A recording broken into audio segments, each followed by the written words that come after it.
Welcome back to Saros. So, last episode we went through the Shattered Descent and the entirety of it and fought the boss there. I'm not going to accidentally click on that, but we fought the boss Rob Dom there. We also had a few actual cutscenes, which they're kind of spaced out in here, but I try to label them in chapters and as story so you can tell. But we had a few cutscenes going over the fact that time seems to be weird here in the eclipse. We can't figure out why Echelon 3 seems to have been here for years when they left a few months ago, that kind of stuff. And then we found Echelon 3 personnel Eli up in Shattered Descent. Came down to the Blighted Marsh because the bridge is broken. We have to raise the bridge to city. And while doing that, we found a lob. I don't know how you say his name. We found him, and he's still a dick.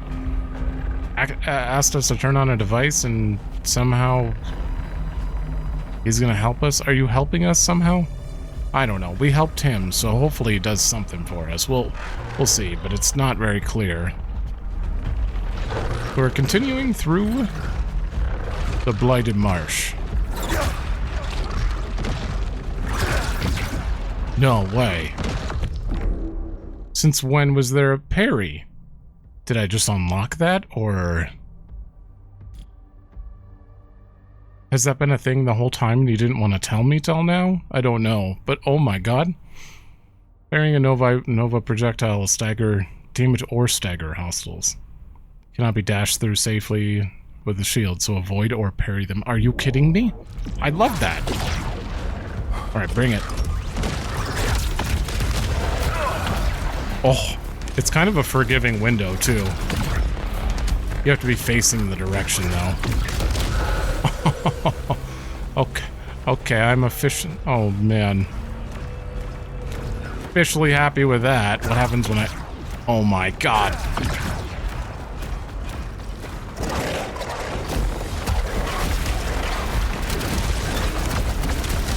Man, if I would have went 2 more seconds and saw that happen... This game has a parry. It has a parry. Alright, well anyway, we're doing really good on this run, so I don't expect to ever die again. I'm gonna live forever in this one. That's the eclipse device.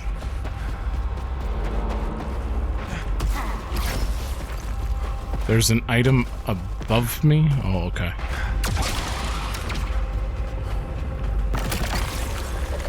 One-hit immunity after using ether. I could put 2 more on. That is very good, though. We have a ton of health. Should be set for a little bit. Oh, right. Do I take fall damage? No, that was the last run. Excuse me? You're only activated in an eclipse. I bet that's why. Wait, but is this gonna close when I do that? It's you. I'm getting closer. Please don't close on me. Hold on.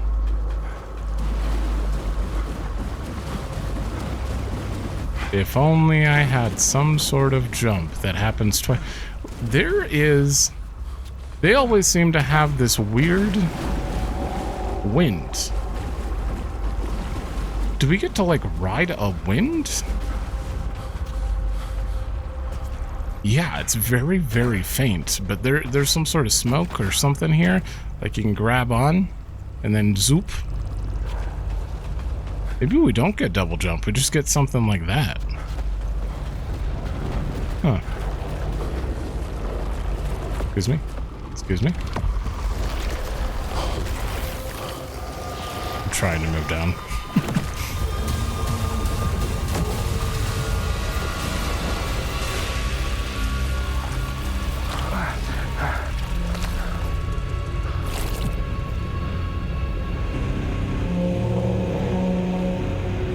What was that?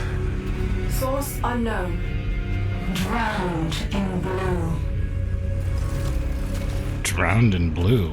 Wait, someone mentioned something about blue. Ooh. Oh, hold up. It was at the end of their audio log.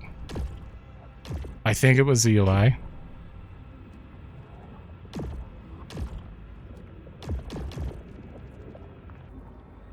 It was Walker. Just me and the blue precipice.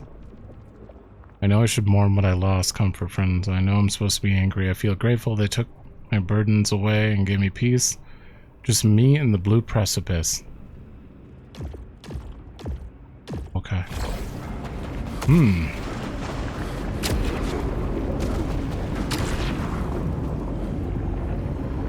Power decelerator. Decrease power accumulation when absorbing. Okay, that's fine.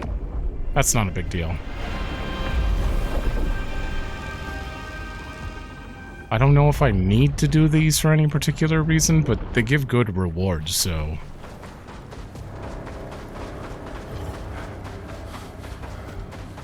I don't think I've used my second chance yet, though, so... I'm allowed to die in here, I think.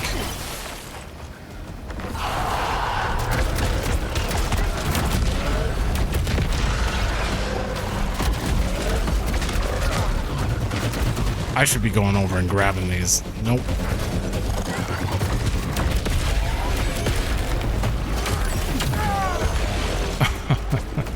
Oh.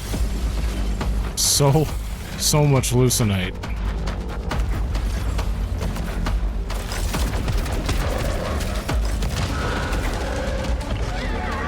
Can I go over and grab that? Oh! Wait, are you new? What the hell are you? Well, it's dead.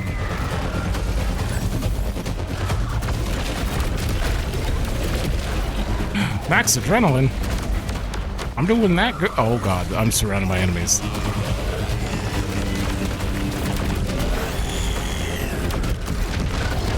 I'm just kind of spamming power now.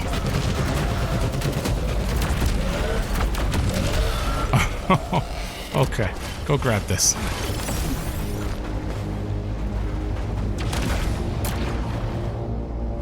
Does more adrenaline increase my power pickup? Power boost? Well, I don't know. I can't hover over this, so I can't tell. I have two different types of power boost. But it felt like I just constantly had full power, which is bizarre. I'm gonna save you in case I get hit.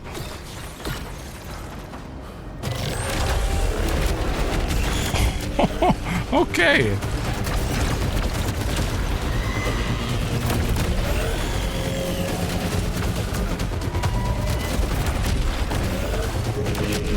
I don't want to lose this adrenaline. Please don't let me lose it. Okay, there's only two left. There's a big one right here. Okay, that's probably... Oh no, no, not little enemies. Oh yeah, there it goes. Yeah, I don't think that it was going to be likely that I kept that. Shit. That's fine.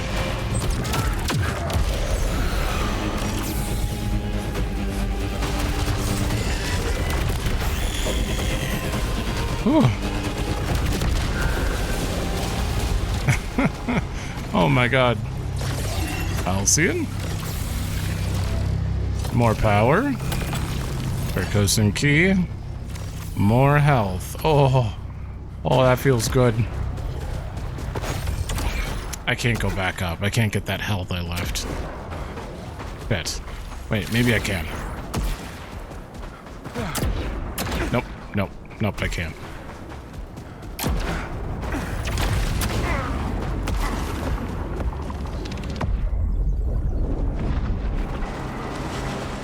We have 17,000. My god. Even if I die and you cut that down, I'm gonna have so much stuff. But if I don't die... Oh, my adrenaline's already back at 3. Oh, that's good. Oh, that right past him. What was that? Oh, shit. From known Carcosa fauna. I have no choice. Shit. Oh, okay. Well, I'm going to read about both the ones I accidentally hovered over here quick. Promise. This multi-limbed airborne anthropoid is believed to be a surviving member of Carcosa's former chosen children of Red? Though neither detailed analysis nor interrogation has been possible, indeed the creature shows no sign or no interest in Soltari agents beyond their immediate destruction. It therefore remains unclear whether this was the Carcosan race's original form, or as a result of genetic tampering and or prolonged exposure to the disruptive eclipse cycle. The Promise is slow-moving, but can absorb a significant amount of damage without evident pain. It would seem its battlefield purpose is to capture a threat's attention for prolonged periods. And then Confessor, those things that shoot the yellow lines. A monstrous organism from outside the Carcosan ecosystem and whose appearance strongly suggests genetic tampering and by chosen and rewarded. Are you filling in the blanks? Is this yellow stuff the actual decryption stuff? An evolutionary purpose for its multiple fused limbs and exposed musculature cannot yet be ascertained. Despite its ungainly appearance, the Confessor is both highly agile and highly responsive to threats, as well as being more difficult to predict than other Carcosan hostiles. Its exposed interior and thin bones do, however, make it highly vulnerable to lethal damage. It remains unclear whether a Confessor was a single entity or multiple spliced together by parties unknown. Whichever the case, it is difficult to understand how the organism is not in constant pain. Moreover, the reason for so warped a life form to exist eludes current Soltari research. Working theory is that its sustained torment keeps it in a constant hyper-adrenalized state, therefore enabling its impressive agility, rapid threat response, and singing joyful songs of yellow. Okay, why that's not how, that doesn't make sense with the sentence. Why? What is that yellow stuff going on there? What do you mean? Also, I didn't get to read this. My love, I truly wanted to plant roots here, to make a life together. But forever was just a dream. I miss you, Nitya. Red tree. You wanted... Wait. Is that for Arjun? Arjun? Or not? Because they came here alone, separately. You planted this for us. How long ago? Scan indicates century. All that matters is that she's still here. Centuries ago, huh? What's this gonna do to me? Corrosive pollutants detected. Yeah, just don't stay in it.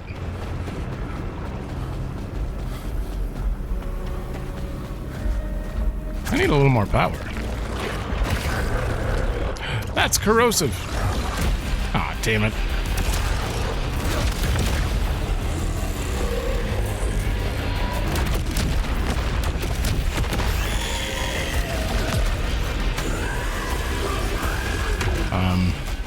Oh.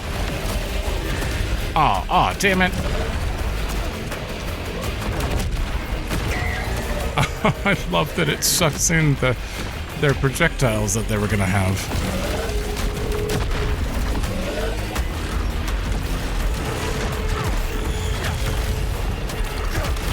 It is very... Okay. I was gonna say, it is very hard to predict when I'm supposed to parry the red. They're so fast. But I guess if you know the enemy type, then it's probably fine. Are you... So they're all yellow now. Damn it. That's unfortunate. Alright, well, I'm full health. I feel like I'm doing shockingly good for me. Not that I think that I'm like... I don't want to be negative about my play. But I don't think I've been doing the best. Up to this point. So I feel like this is feeling more comfortable and different than the first half of the playthrough. I don't want to give up this crossbow. I know that's 39, but this thing's amazing. Can I just upgrade this crossbow somehow? Take a key. I'm also at full health, so don't really need that. Yeah, look at that.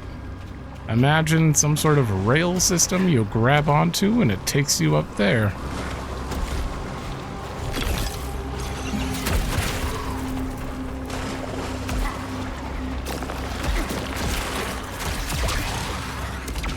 Alright, then we're going over this way.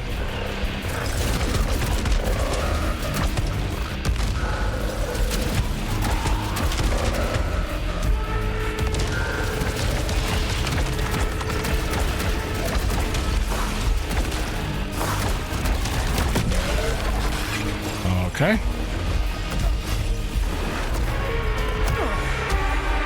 Did I? Oh. I took damage from that.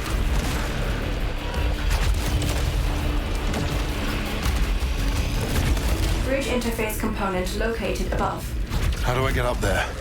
Elevator requires power activation. 2 terminals located. Ah.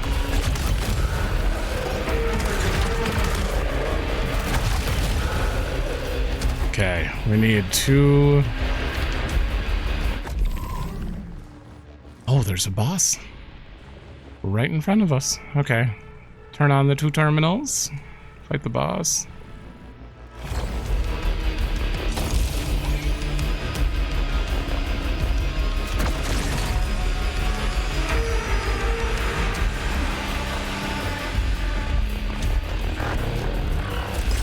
What instrument is that? That's not a guitar, is it?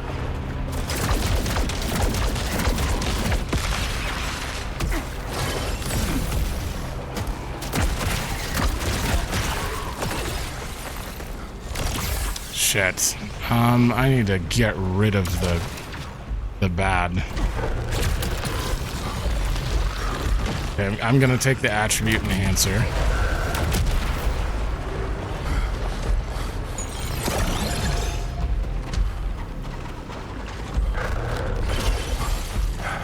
Yeah, you gotta give me more. Okay, more to shoot.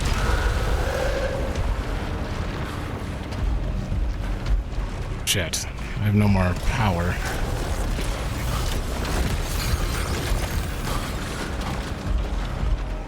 Lucenite's been updated?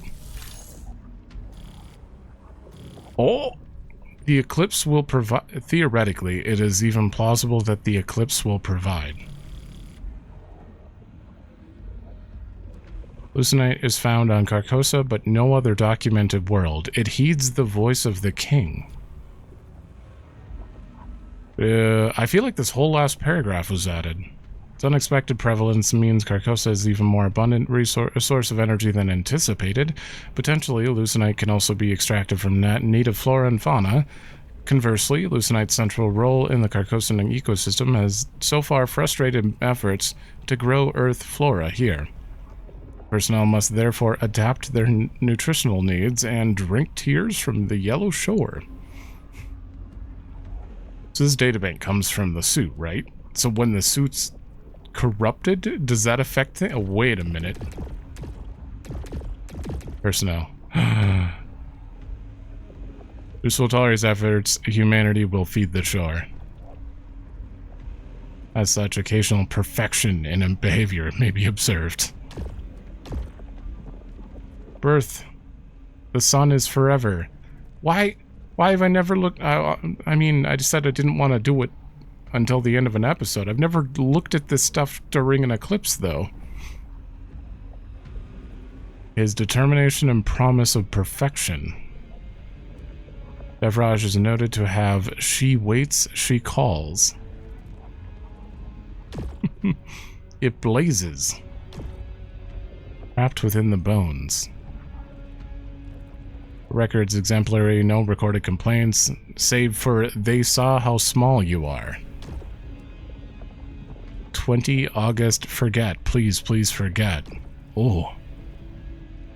They have no remaining familial or once there was him ties? Once there was him? That's strange. Wait, I think my fan is... Sorry, fan was blowing right here. Well, hopefully that didn't come through. It came and went and she was unseen. In blue she trembles. Blue again. Unhealed and raw. A wolf in the borderland. From the far shore to the near. Born to wealth unworthy of want. In waiting, forever denied. His mind unopened, his heart so weak. All those who deny. On the precipice. The blue precipice. Yeah, that was his note. Furthermore, during these periods, he lost in blue. The ghoul of the moon. Ooh. This is interesting. Anything else I need to, pleasure and needs and aching regrets? Not all of these memories correlate to known. Concerning... Okay. These artifacts are relics, and they were offered as incentives or rewards for blind supplication. For example, steal what you need, take what you want. Oh, the suit. Enforcer's armor onboard generator is capable of transmuting energy-rich resources such as not yours, never yours. Oh. Alright, I kind of want to look into this more. Now that we know that that's a thing, though, I definitely can. I thought maybe I had to unlock the full... Oh. I need power. I thought I had to unlock the full thing for them before they would... The full data entry before they would show me the redacted part, but...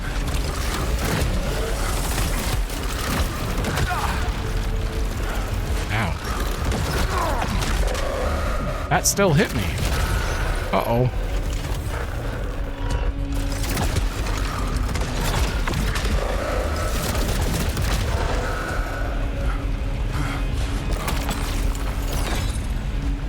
Alright, I could probably make that.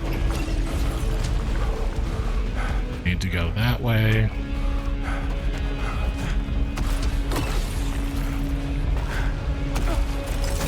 I have full power somehow again.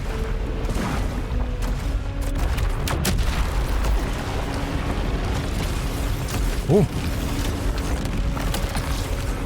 Bonus melee damage at full power, but reduced damage dealt at low integrity. I don't really melee that often. The +4 command would be nice, but not that nice.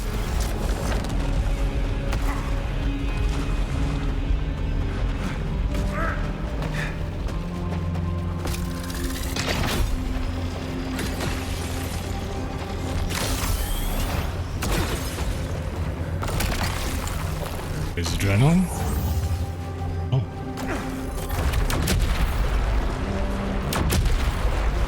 Okay, I want to make sure I get that full heal.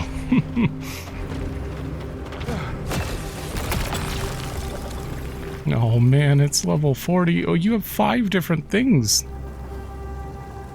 I do want to see it. Bottom heavy. When the clip is half empty, deals more damage. Ooh. Death load. Killing a hostile by hitting weak point instantly reloads the whole clip. Assassin. Weak point hits deal extra damage at close range. This does sound really good. Oh my god, I don't have any more recoil? Alright, hold on. Even that is lessened. Oh, I'm sorry, crossbow. Maybe I'll find a better one of you now that I dropped you? No, no. I was thinking you couldn't get, like, the same weapon you have on you, but you can. I've had it happen multiple times.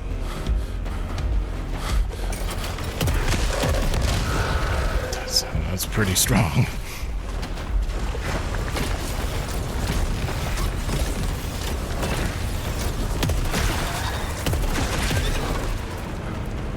Ah, shit. Let me get some power. I need an enemy. I actually don't know if I can get any power. Can I? Oh! Holy shit!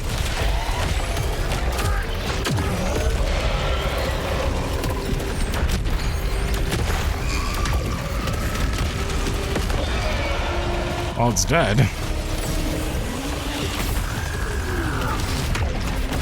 Oh my god. Oh!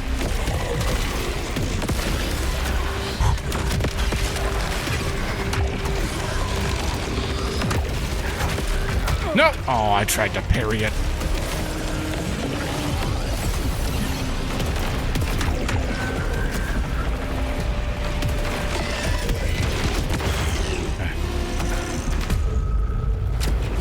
What the hell? Oh. We're still full health. I'm still happy. I still feel like I'm doing fine.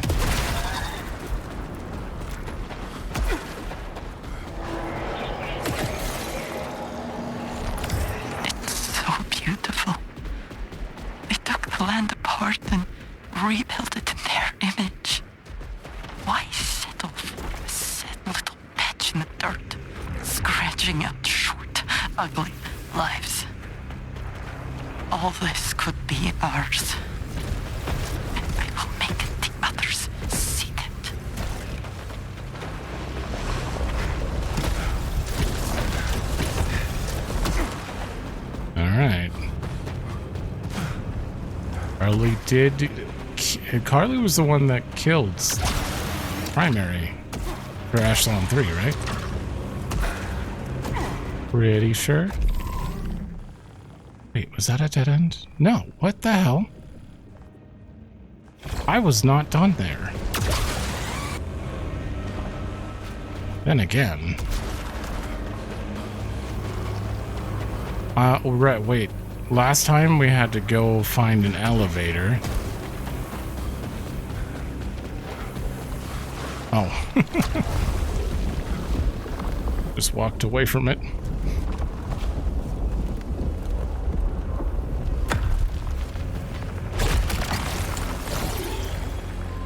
Thank you.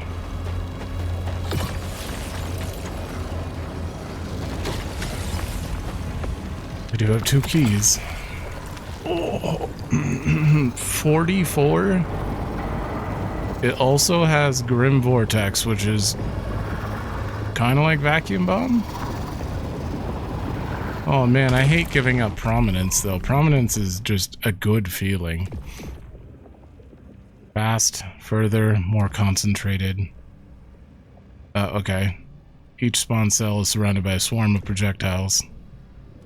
So it's like they create little extra swarms.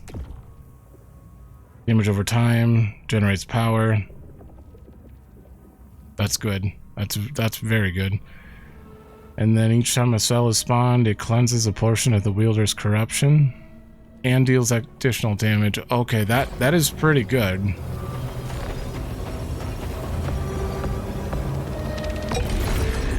I'll still take a Prominence if you can give me a 44 Prominence.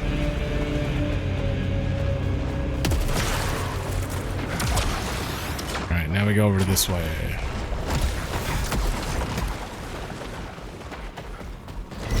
Caution. Alpha hostile.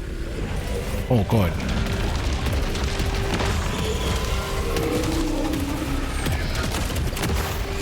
Are you the... Oh, yep.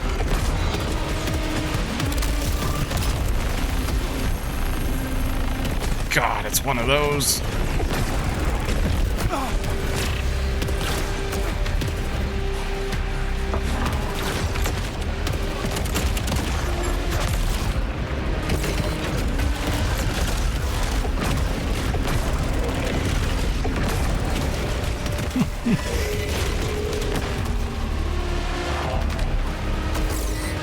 Oh, a jump pad. I need you to get closer.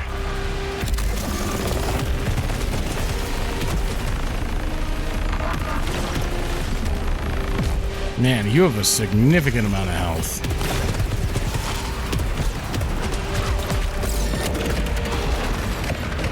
Thank you, thank you, thank you.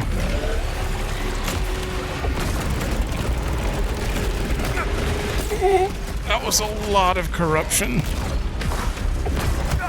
No, that's most of my health bar. Alright, we gotta clear this.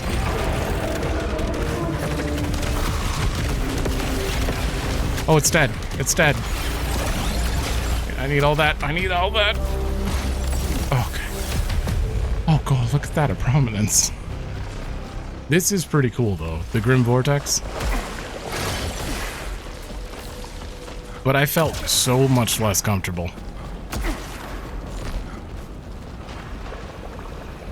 Active synergy.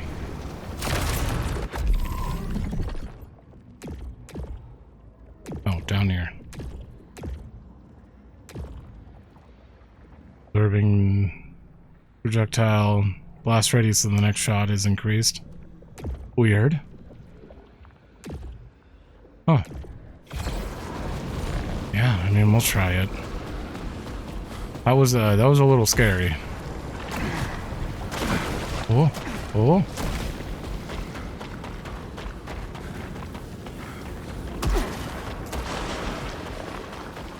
Can you parry the laser? No.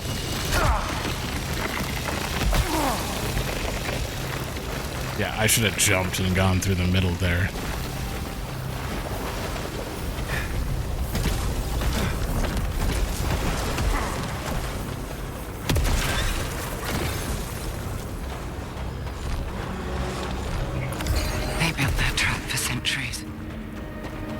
Come here, expecting paradise.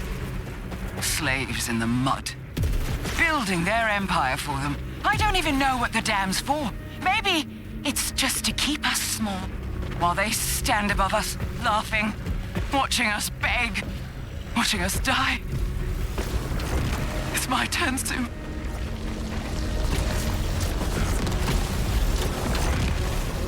Yeah, I mean, they clearly don't care about the people. When you have those kind of people telling you just keep going, you're bound to go mad.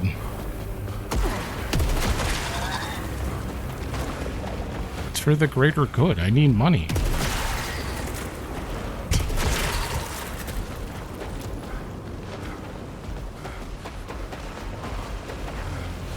Alright.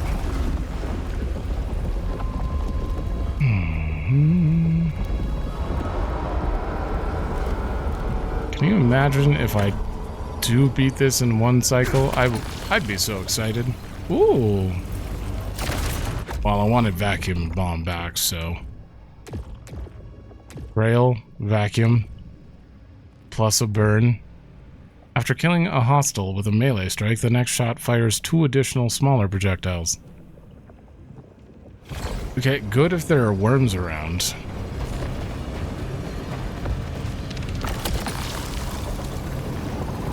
Ah, damn it.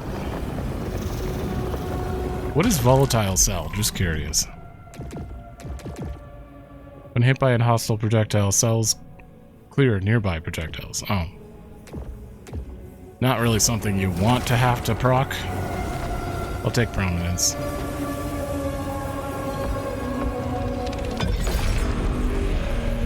Okay, okay. Okay, I need a minute. There we go.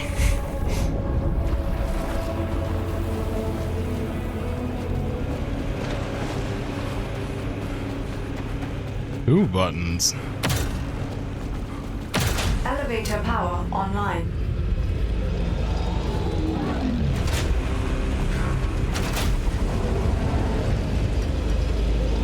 We get a cutscene for this one? I don't have a key.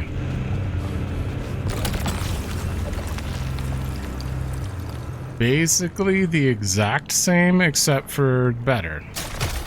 Okay.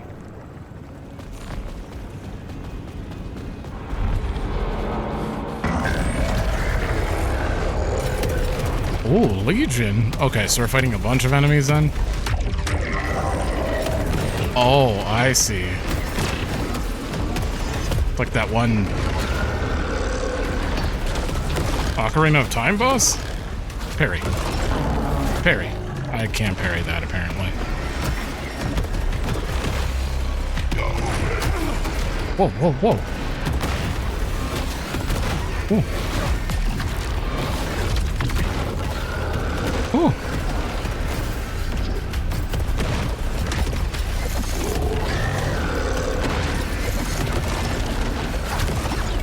Yeah, I don't think I can actually parry those red.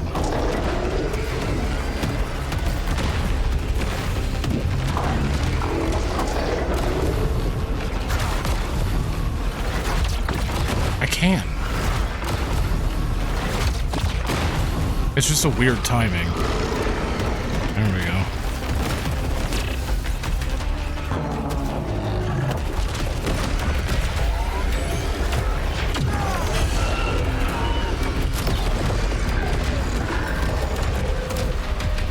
Oh, you moved over. Oh, no.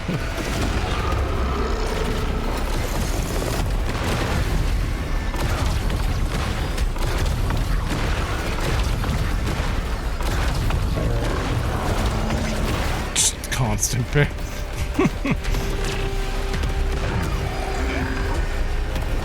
Uh-oh. Starfish formation.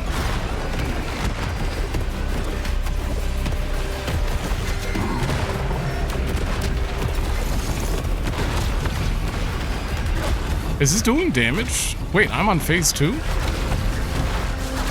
I don't think this is doing damage. I'm missing him.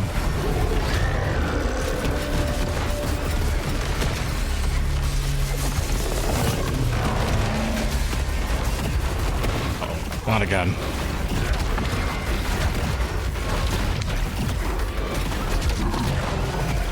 Oh, holy.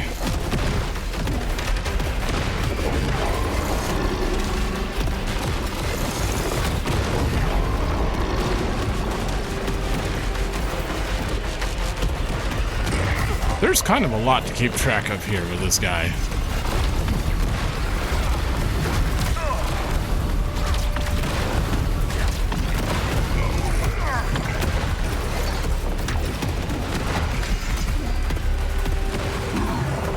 Yeah, because I gotta watch all the yellow here.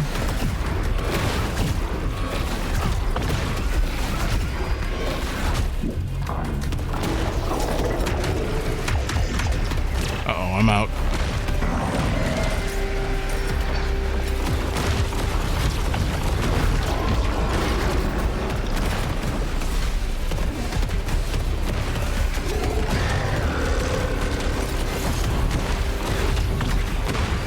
Huh.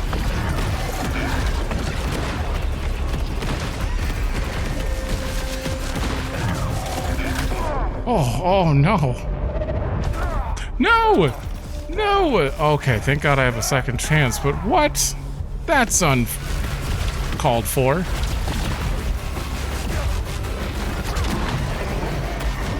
Oh, man. Oh, no. Is that doing... It is doing damage. Okay, good.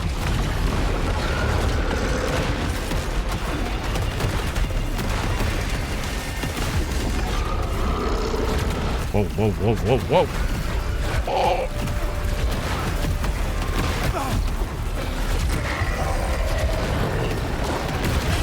Oh god, you're getting a little weird. Oh, you're on your last health bar, and I am so dead. No. No. Okay, they're getting, like, very... I have to be very careful. Oh. Yeah, I can do 2 of them. Why do I have a jump pad? No way, that did so much damage!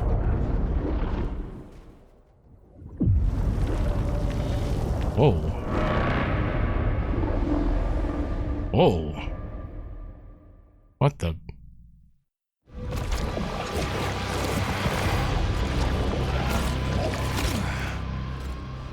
That was a 2-hour cycle? Oh, I got 15,000.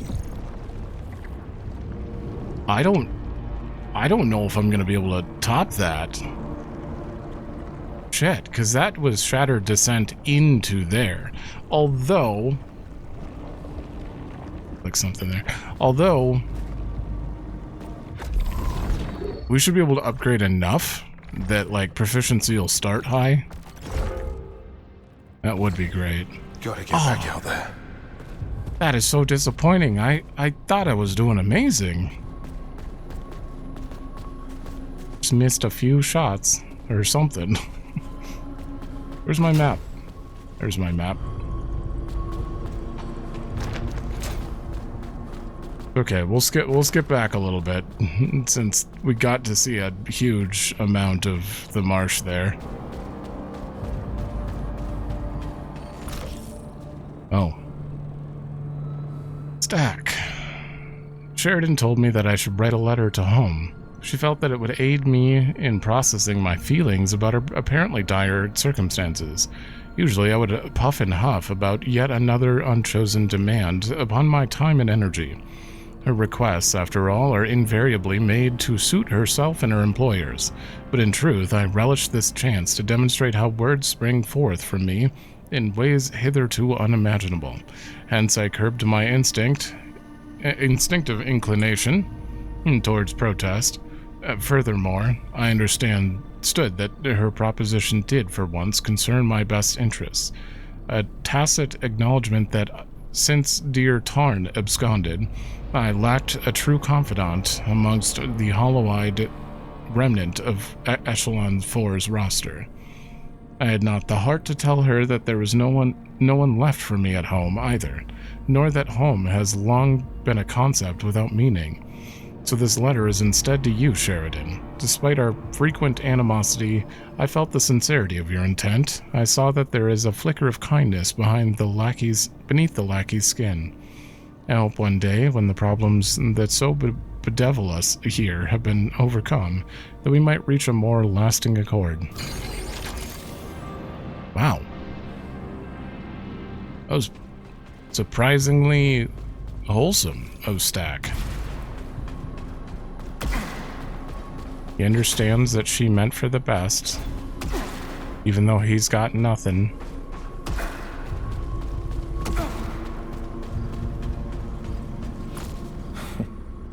Not your usual crowd here, huh? I don't follow. You don't fit with them. All these dutiful souls working for the greater good. I don't know.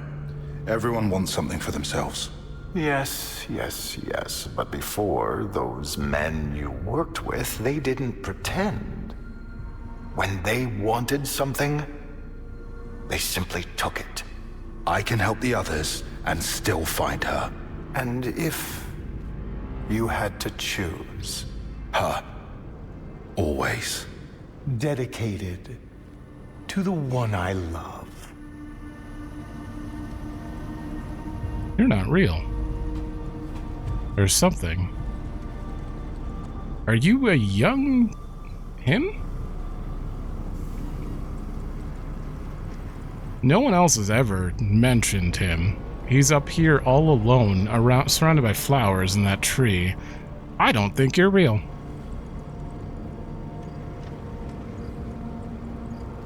What's her name? S. Taurus.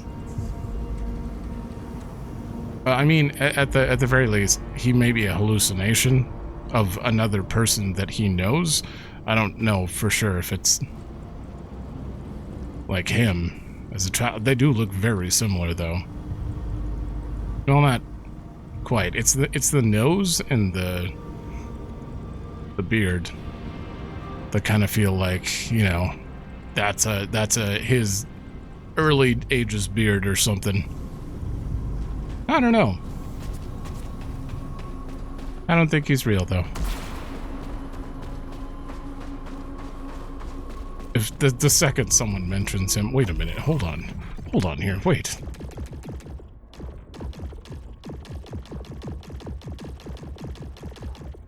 Aha. You're not even in the personnel list. Okay, my theories. I nearly have it. The hue so perfect. Yellow. Glorious yellow. It's really great work, Stack. Maybe you can take a break from the painting. I think you can call it done and move on. The work is endless. Art is forever. On the shore, I'll be forever. I mean, it looks really good. Stack, I found it. I don't even want to hear his name. That nasty, cruel parasite. How did you know he was alive? I hear him answering the song. His ugly, shrill voice. He is not worthy. Even Lena is more worthy. I never told you. What's going on with you, Stack? The same as you, my friend. I just listen better. What are they becoming one with the planet or something itself? Is this like a hive that you get inducted into?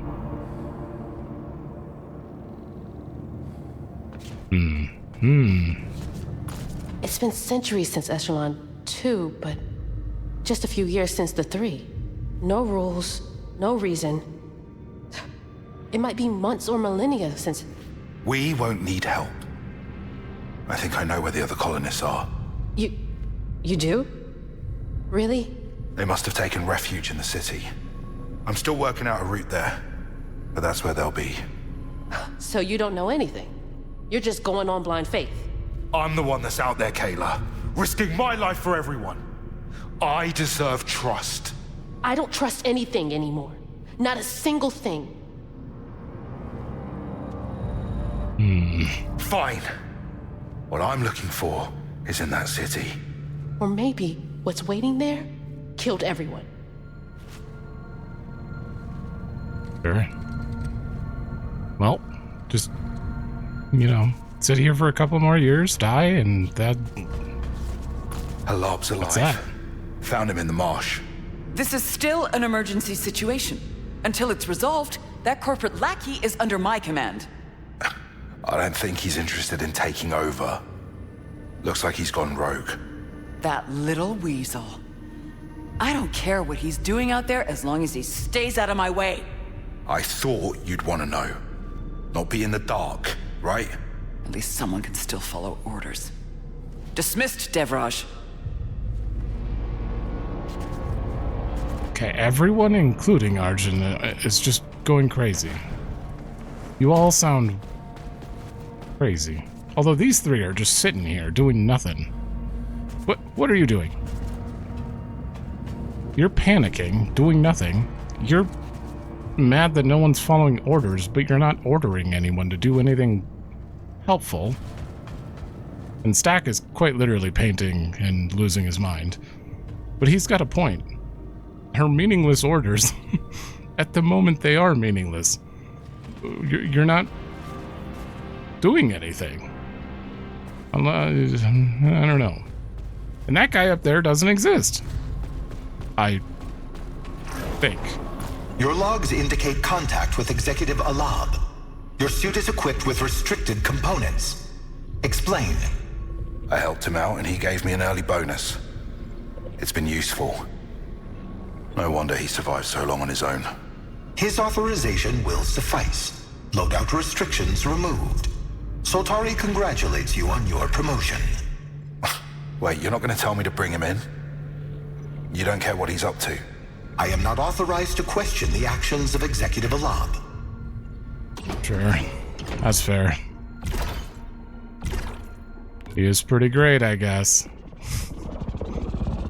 Okay, I'm gonna need more ether to drop constantly, so we're getting all of these no matter what. Did I not buy that? I'm buying that. Adrenaline faster, Hallucinate stays on the ground longer, meleeing does more damage. Wait, did I not get you? I did. I need that, for sure. And the one on that side. There's another one here, so if it's not too expensive...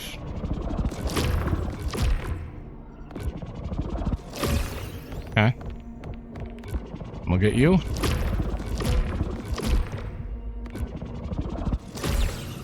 So our proficiencies should start pretty high.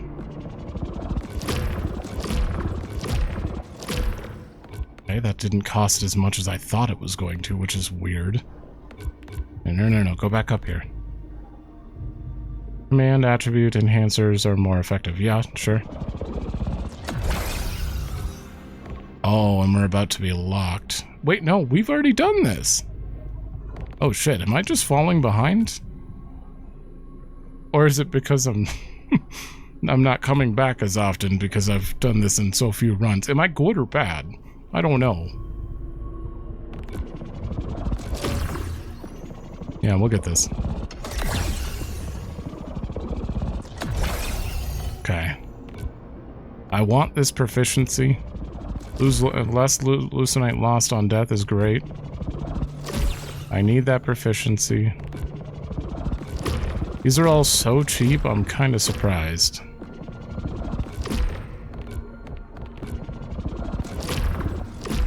And what are you? Start cycle with a key. Oh my god.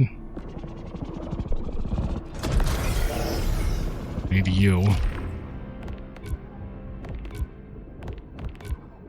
There's another proficiency over here. Adrenaline increases faster, that's always good. Parries inflict more stagger. Muscles drop extra Hallucinate. More integrity after a second chance. Can I get a third chance? Does that exist in here somewhere? Wait, this costs 3. Well, I want this proficiency, so...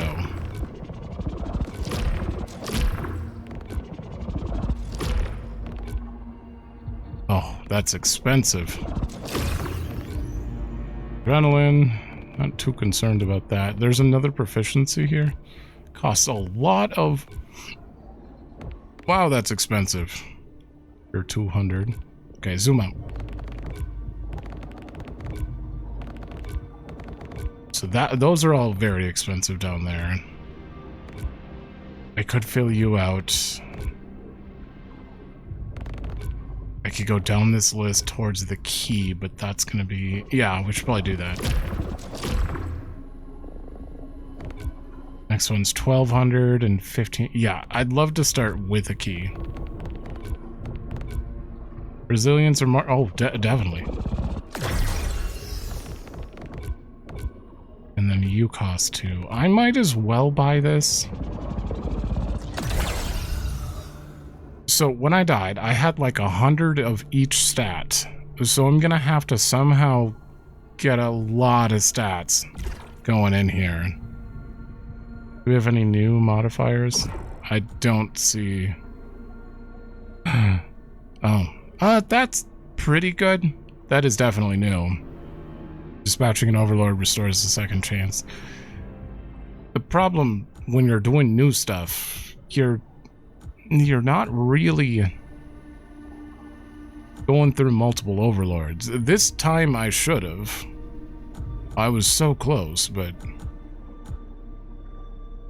I'd love to increase the tier and remove the negative effects on artifacts. That would make life so much better. I don't think I need that.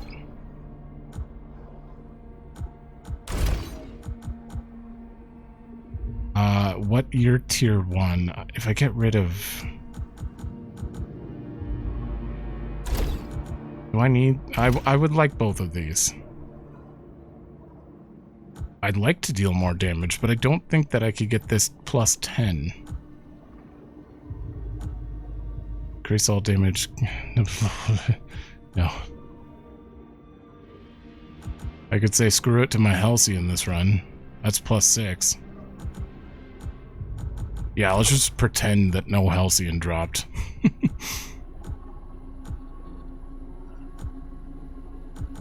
And that is it. I can't do this. I can take you off. Yeah. So we'll have more damage, negate corruption effects, so like only positive artifacts, and then increase the tier of all artifacts, so they should be better. And then we have every time I get to a new biome, random artifact destroyed. 2 tiers of corruption accumulation projectiles. And no Halcyon pickups, period. Oh, right. Lock it in. Whoa. Oh, wait. Oh, wait. Are we almost done? That's weird. I guess the city would be the south one, and that would be it. Oh. Huh.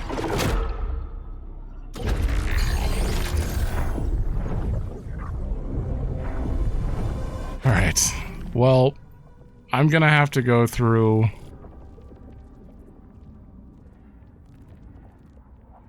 I don't know. Wait, that wasn't new, was it? I don't think it was. I'm gonna go through the Blighted Marsh on my own again quick so we can catch up a little bit. Just because we've seen, you know, any new audio logs as per usual, but I feel like we got a very thorough handle on this area already, so I don't think I need to show too much more here. Huh? The eclipse device seems very... We're in a different spot. The eclipse device is right away. What? Is it optional in this area?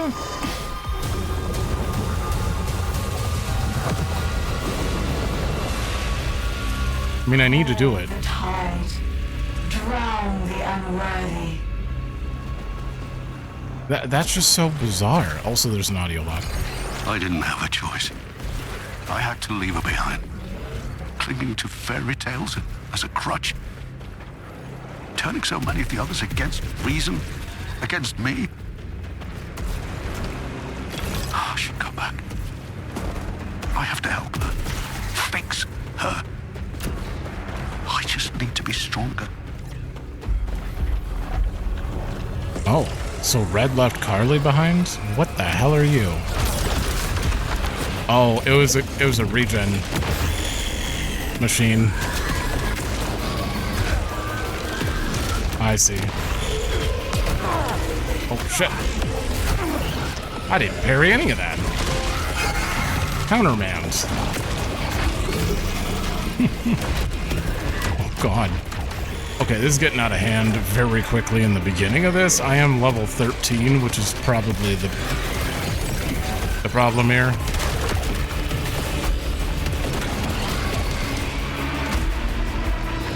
And it's Eclipse right away. I don't know.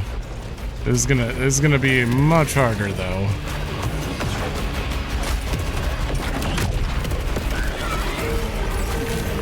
We're gonna be fine. We're gonna be fine. Oh. Alright, I got 2 levels out of that area, so that's not too bad. Well, I immediately second chance this one. They gave me this guy far too early on here. I'm only proficiency 20.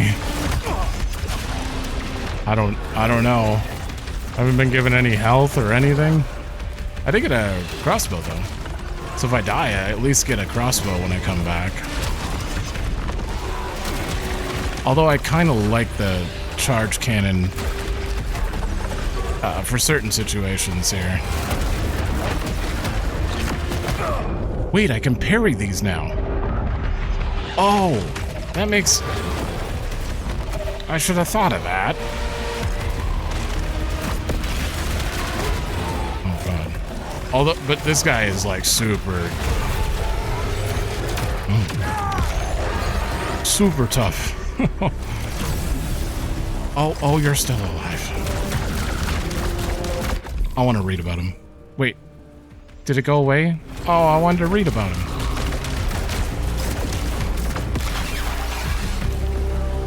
There we go. Oh, God damn it.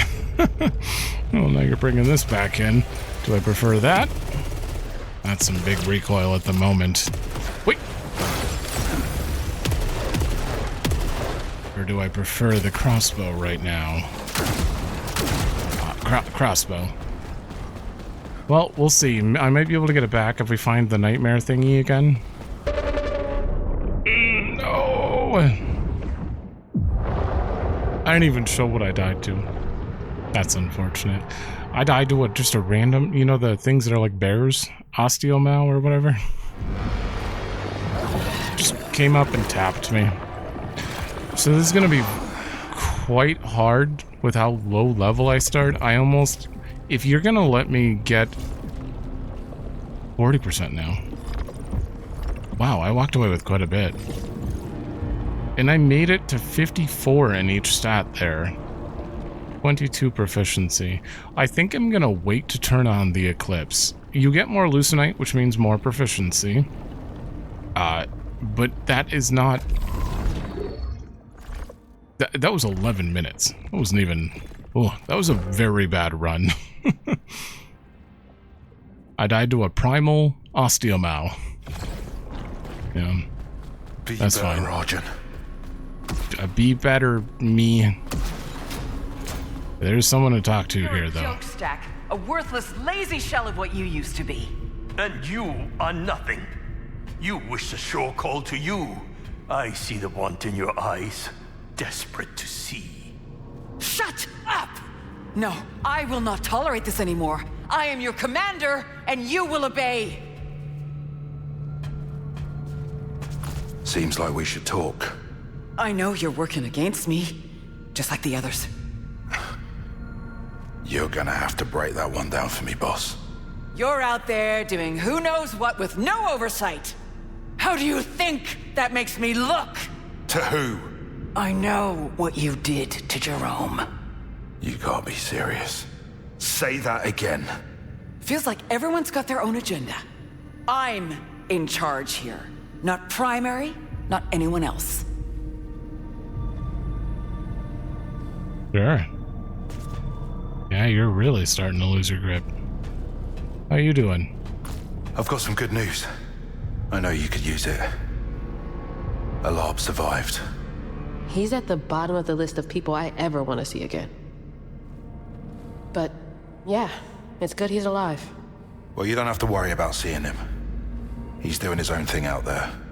Yeah, secret executive things, I'm sure. He gave me some new tech. High pay grade stuff. You want to check it out? Not unless it can get me off of this planet.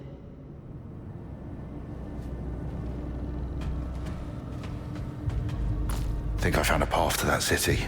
She awaits, What do you mean, she? waiting for us all.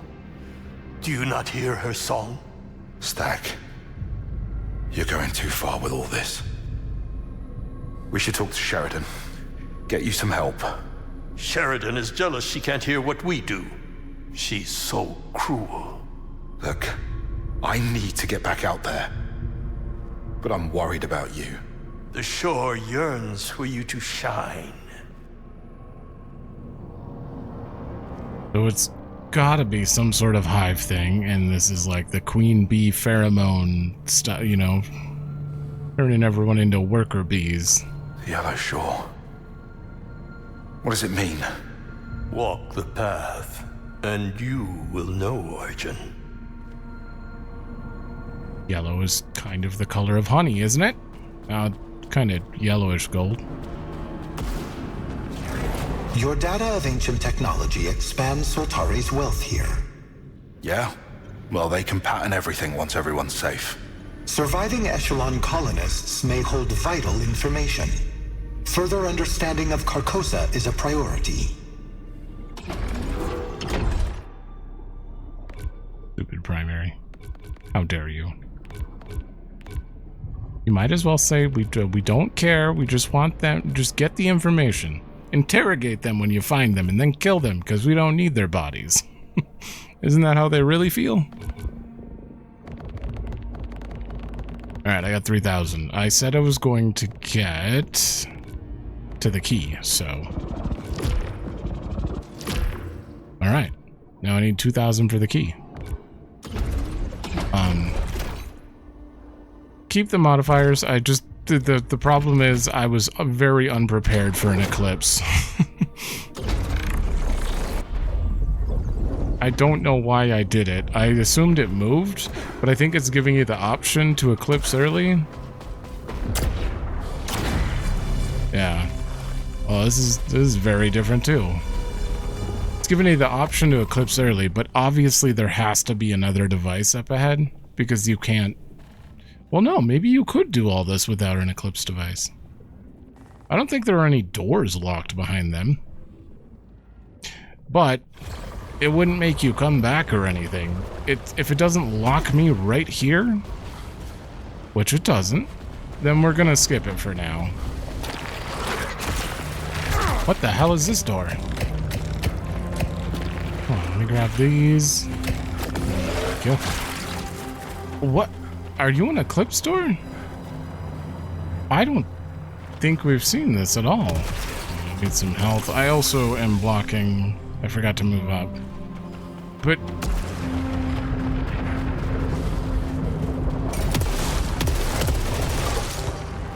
weird. I mean, it's got like a swirly sun here, so like... it may need to have to be an eclipse, but the eclipse has like a different symbol.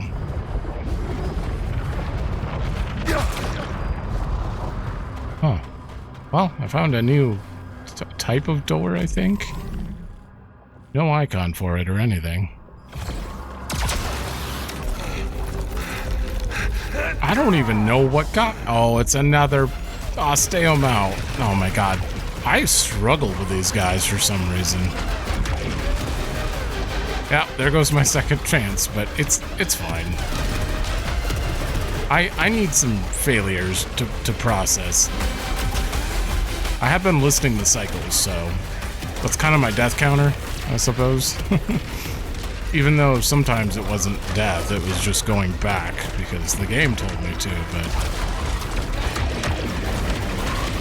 but this enemy seems to be killing me more than other enemies.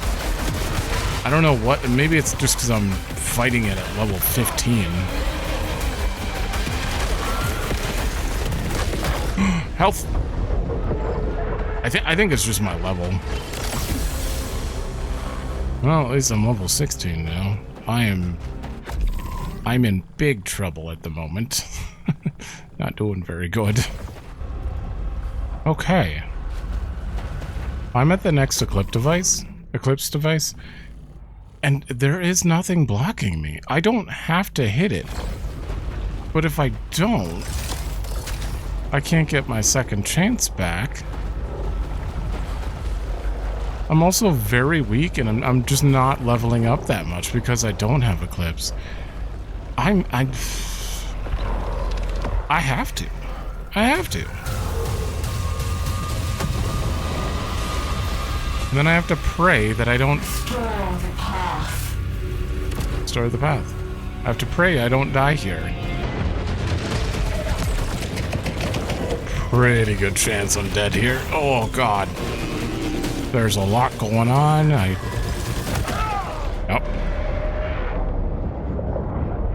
A lot going on. I'm doing really bad now.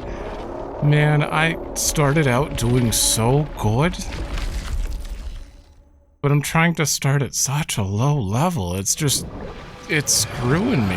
I do need to start with Eclipse. I'm probably just going to end up going through a few cycles, dying until I don't know, get good. No, well, we move down. 2100. Yeah, that's probably fine. We'll get there. We'll get there. It's not a big deal. Come on. I know. Anyone have more dialogue? Can show there's nothing wrong with Stack. I was hoping it was a concussion. They deserve it. If it's something else, if they become as threatening... Sheridan. Respectfully, Commander. I think the stress is getting to all of us. That's it. Can't even talk to them. Yeah, she's losing it a lot more than I thought she would. Like, a lot more. Okay, I can't afford you now, so we'll always start with the key. That's good. I really need to focus on, excuse me? I'm gonna try to get up. Parries generate power? Oh, that'll be good. Wait, I have to take this way to get you. Oh, no. Hey, these are gonna be expensive, but... Alright, we go back. What is this, cycle 14 now? Something. You got a locked door, but there is an audio log outside. I woke, and I suddenly remembered. How could I have forgotten? There were more of us. So many more. I don't remember the names anymore. What happened to them? They were with us when we arrived, but then the eclipse. And we forgot. Oh, so you started to actually forget people. I wonder if she actually remembers Arjun then, if she doesn't remember the people she came here with even.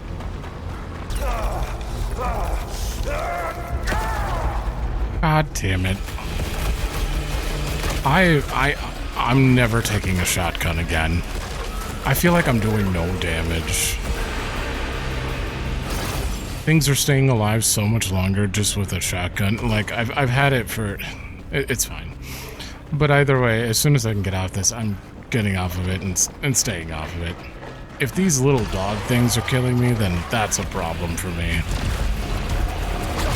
But they've been... this has been a struggle.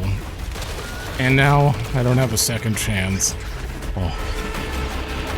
But I did save the other place. I could go back and do it, but then I have to survive the Nightmare Strand, which I don't know what my chances are. Assuming I can even kill this guy. This guy's rough. And apparently, with the enhancing the enhancers or whatever, we get 6 resilience every time you pick one of those up. Little strand-looking ones. Ooh. What? Did it miss everything? That's unfortunate.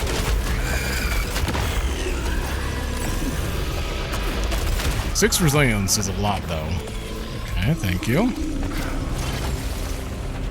Okay, this area is clear. I got 26. I used my second wind, or second chance, so I'm gonna have to go back to the Nightmare Strand and pray. I'm doing pretty good. Kind of. Did I? Oh, damn it. I think I actually staggered him. That was weird. Oh, shit. Wait, there's more? Hey, second chance back. Okay. Another redraw. I think I have 2 redraws right now. Is there a way to check this? I'm almost positive I have 2 redraws, but I have no way to check it unless I'm like hovering over an item. Thank you. Alright, well. Overall, not bad. I'm at 29 now, which And these stats are pretty decent here for compared to last time. I think I can maybe handle the boss. I'm getting rid of the shotgun, no matter what, though. And if I have 2 redraws, I still haven't done either objective, though. I am gonna have to. Well, maybe I don't have to turn those back on. We'll see. Is that another redraw? Okay, so I do have to turn these on again. Damn. That's unfortunate. I have 3 redraws now. The hell?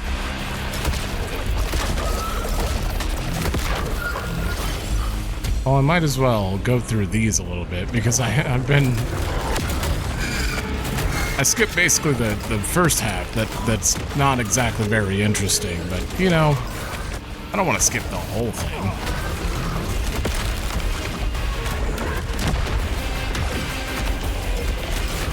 I have been using the grenade alt fire on this gun pretty much consistently. Oh, God. It's very effective. I hate relying on trying to hit near them, though, for it. Especially since it's, like, kind of off-center and there's drop. So it's a little harder to use. Ah, man. I got corruption. I'll have to deal with it.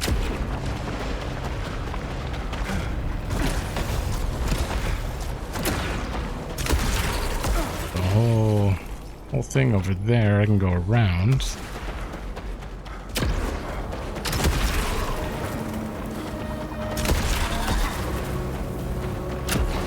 Oh, one of these.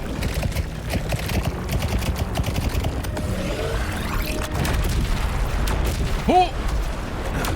Shoot all that and then... Oh, man, it's a black hole. I want to get rid of my corruption, so...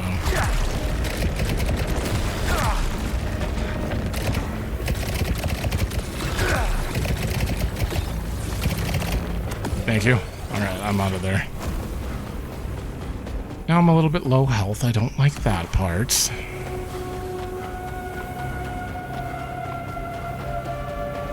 Hope you got some health up here.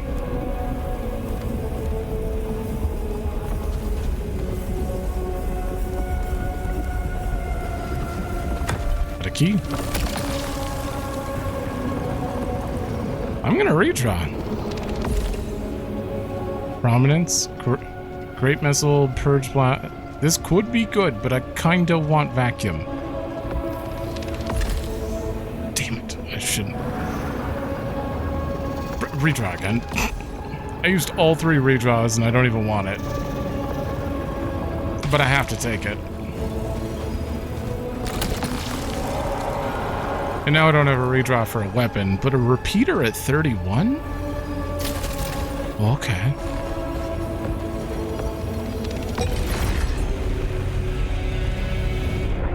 That's not too bad. Wasn't I like 31 when I actually got the repeater last time? And then I gained a bunch of levels? Alright. The other side. I really hope I can beat the boss.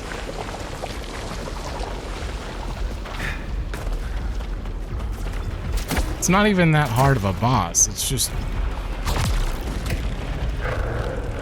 a lot going on. Especially right at the end there. Okay, I need health.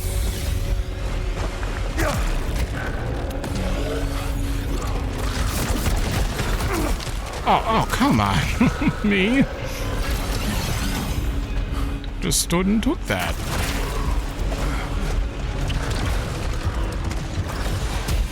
There are enemies all around me.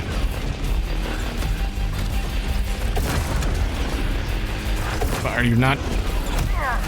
Oh, because there are enemies around, it's gonna retarget towards them.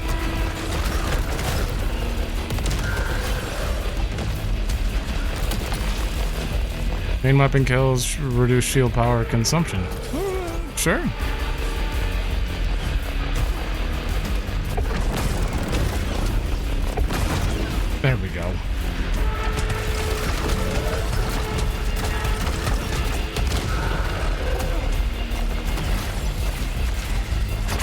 So now I can keep my shield up longer for... It lasts quite a while.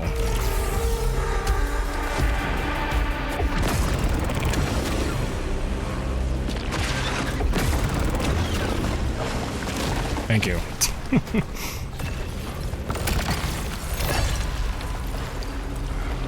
Key. This leads out to the other side.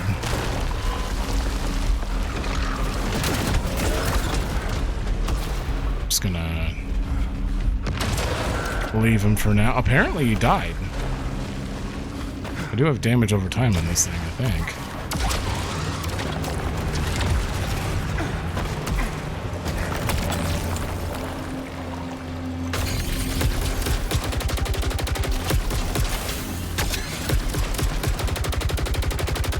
This might be nice right now. Oh. Yeah. I feel like I need range against that, the boss.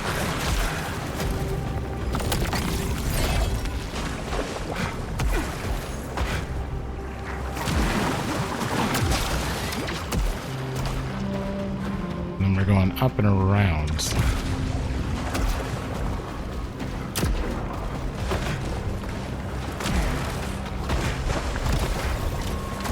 No enemies?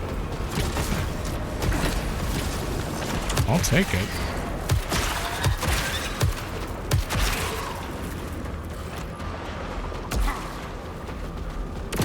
Kinda wish there were, though. I need some proficiency.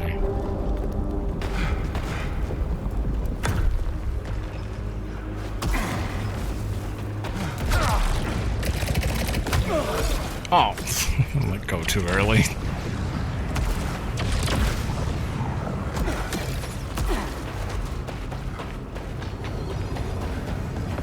Vicky?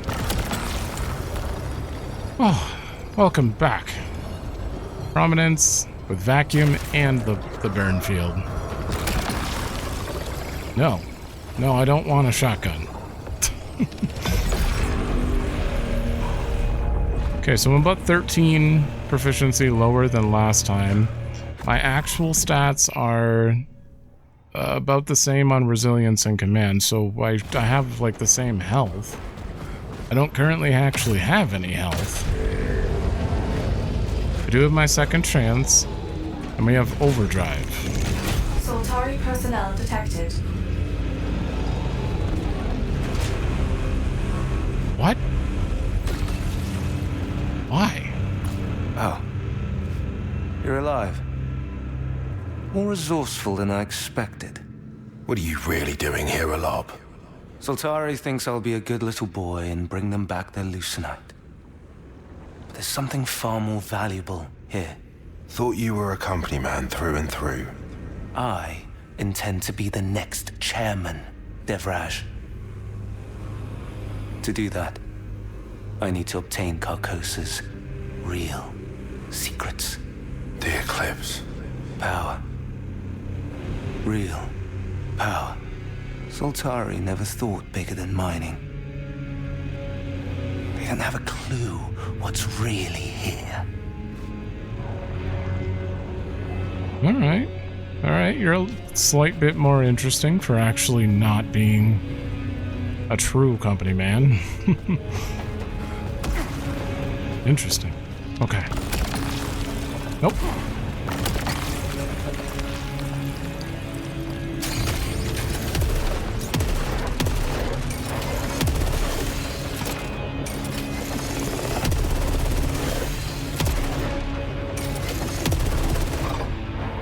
Yeah, my recoil's pretty bad right now, but that... Damn it. Okay, what do I want?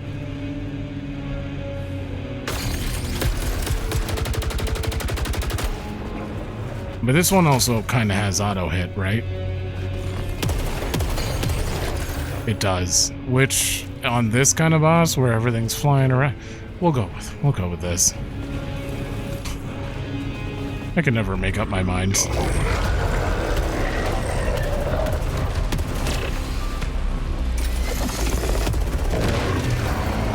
Oh, I missed.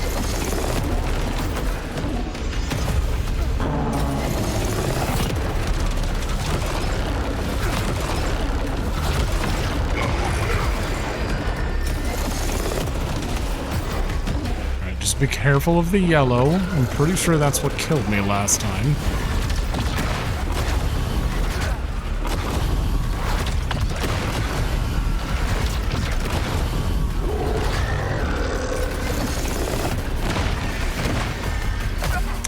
Yep, there's the yellow.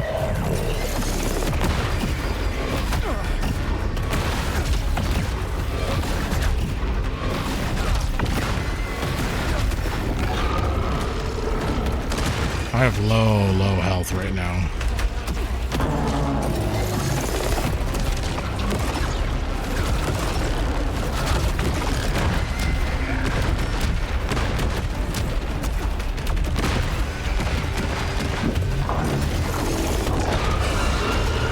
Okay, this is looking good.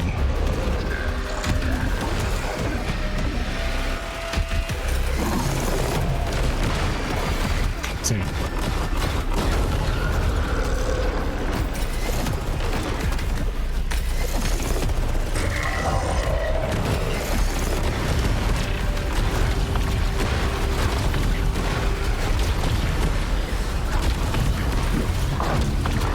I did it! Alright, watch the yellow.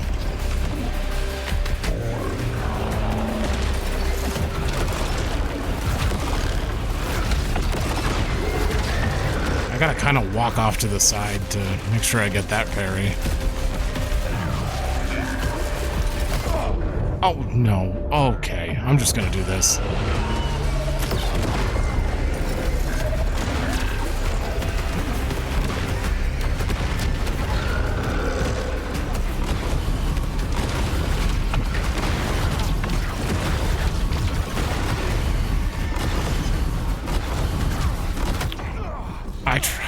I shouldn't have even tried to parry at low health, but...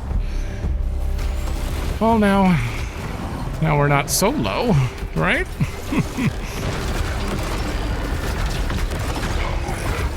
It's really hard to see. There you are. Wait, is this your last health bar?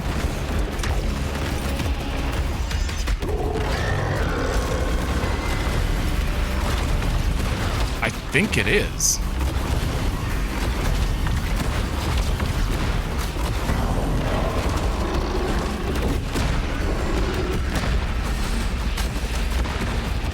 We got trail mines. I can't seem to hit him right now. His health isn't going down.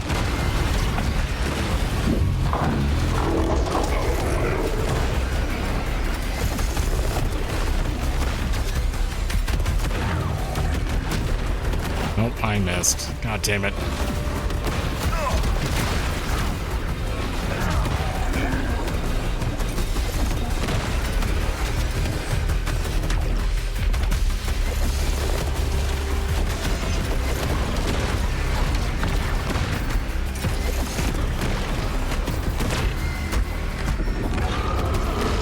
Oh, that yellow got real close.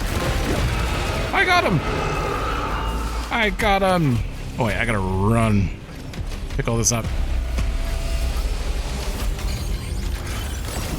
Whew.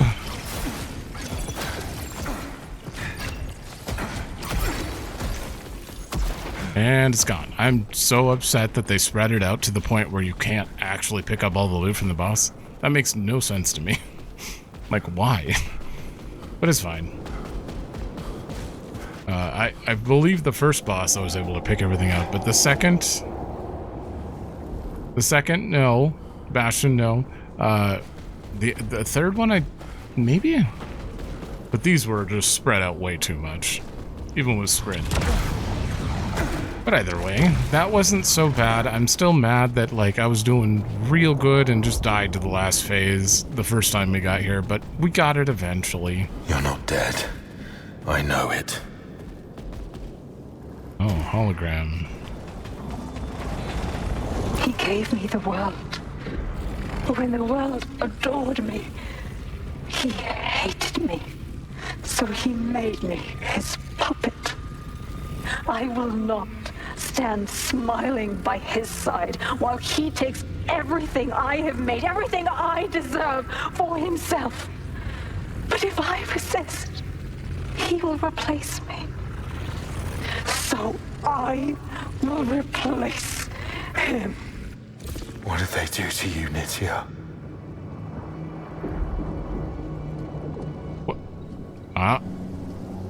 What did you do? We got another little thing.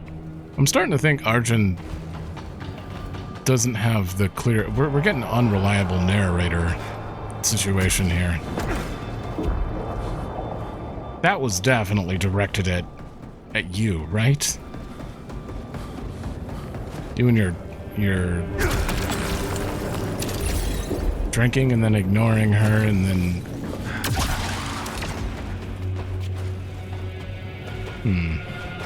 I may be making a lot of assumptions, but I'm pretty sure that one thing we went into was pretty clear about what kind of character Arjun used to be, at the very least.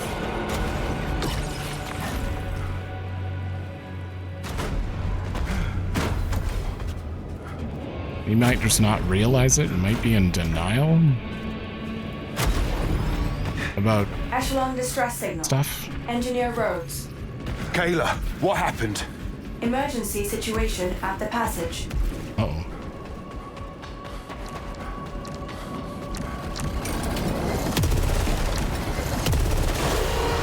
A broken key to the blazing city. Restore it. What the hell? Interface component requires repair. Whatever it needs, Kayla can fix it. We back? Wait, this is still Blighted Marsh. Ooh. Yeah, that's where we came from. Okay, well, before we return to there, I actually have a raid in FF14. So I'm gonna take a minute. I'm gonna leave it. Pause right here. Should only be about an hour or so, but I need to take my own break quick before we continue, and then we have plenty of time, so we're gonna figure out what's going on in this passage after. All right, we're back. It has been a day. I decided after raid went on a little bit long, and I got a little bit tired, so I'm like, all right, instead maybe I'll just edit the previous episode, the one before this. So I edited that, and while I was doing that, I re-listened to my thoughts on the whole Greek thing because of the whole Hyades and stuff. And that led me down a train that I'm just going to go over really quick because I thought that was very interesting. Not Greek. While I was going through that, I was like, what is this tree?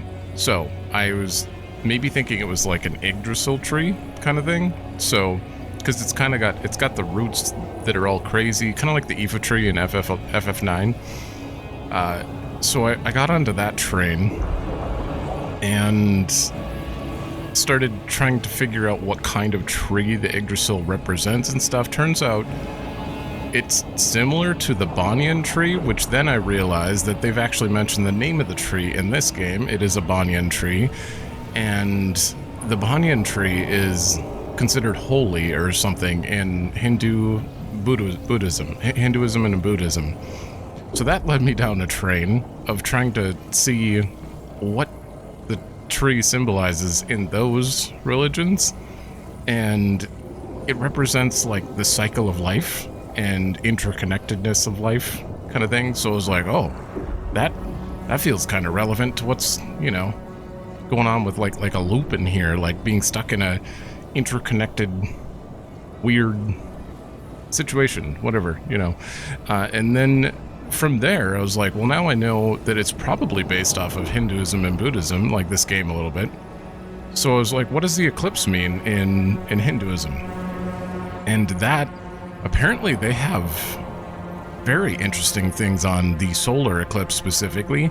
It amplifies, they believe it amplifies your feelings, your thoughts, everything by 10,000 times, which also really would make sense in this game, considering everyone they're the same person, but they're kind of unleashed. It amplifies both positive and negative by 10,000, so whatever one wins, kind of becomes more powerful and more relevant. I don't know. It's very cool, but now I have a different train of thought while playing this a little bit, just because I was like, what? Is this the Yggdrasil? Obviously it wasn't, but it was interesting. Anyway, apparently something's going on in the passage.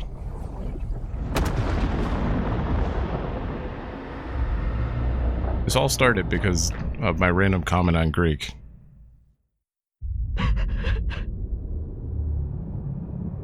Kayla? That's pain. Kayla, I'm here. I can't. It was supposed to be shiny and new. Kayla. And now we're falling. We're falling, and we can't go Kayla! back. We can't go back. Sheridan. It's in Sheridan now. Just like Tarp. And Stack. Stack wouldn't stop paying me, so she... Stack! Exactly what I expected. Sheridan kills Stack and goes crazy.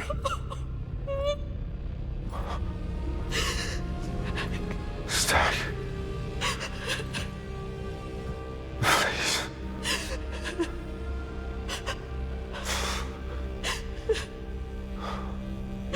I need you.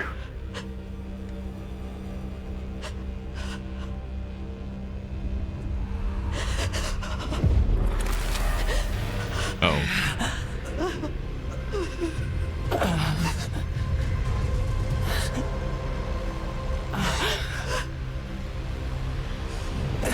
Where is she, Kayla?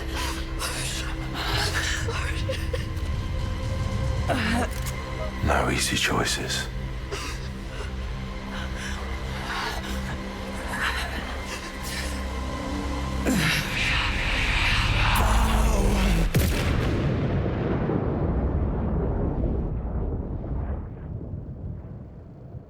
Damn. Not super unexpected. Like, they were all kind of leading in this direction for a long time. I'll go into it after. But the thing I literally just talked about, I think it lines up a lot more, and they were going for that because of all the... I can get this. You have all the interviews. Yeah, the interviews on their, like, psychology and stuff and what they believe. I feel like that, the Banyan, that's where we heard this name. The tree. Countless roots, twisted. Yeah. But these things, they're amplifying their kind of personality, in my opinion, or the eclipse is. And she had huge, like, you were selected commander, not fated. Yeah. Because she really, like, she had to be in charge. So when she started losing control, the eclipse definitely just made her, like, you know, if I can't have control, I don't know. It's pretty crazy. We'll talk to Kayla first. There's a lot of stuff on the map right now, but is it just you and potentially fake man up there? Hey. You're gonna be okay. They're all gone. No one's coming for us, and...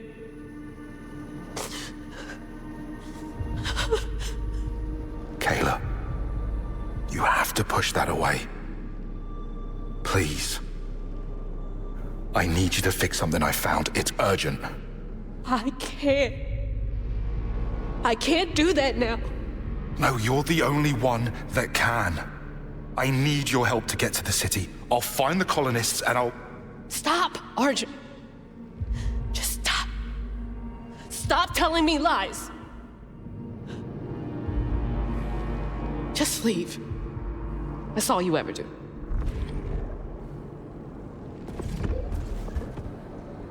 Oh, she won't fix it.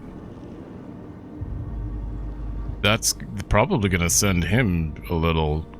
Ooh. Alright, yeah, no, I get it. Also, your paranoia is probably through the roof now. I keep telling myself you wanted me to do this, even though I wouldn't be there when your time came. You were so proud of me. All you ever wanted to do was see me become the person you always believed I was. So I convinced myself that leaving you behind was the right thing to do. Maybe it is. Maybe this way you don't have to see everything that went wrong, all the ways I got it wrong. You'll die still believing I'm perfect. But I'm not, Mom, and I don't know what I'm doing anymore. And what I really need, more than anything, is to hear you telling me it's okay. Telling me I'm the best, no matter what. Yep.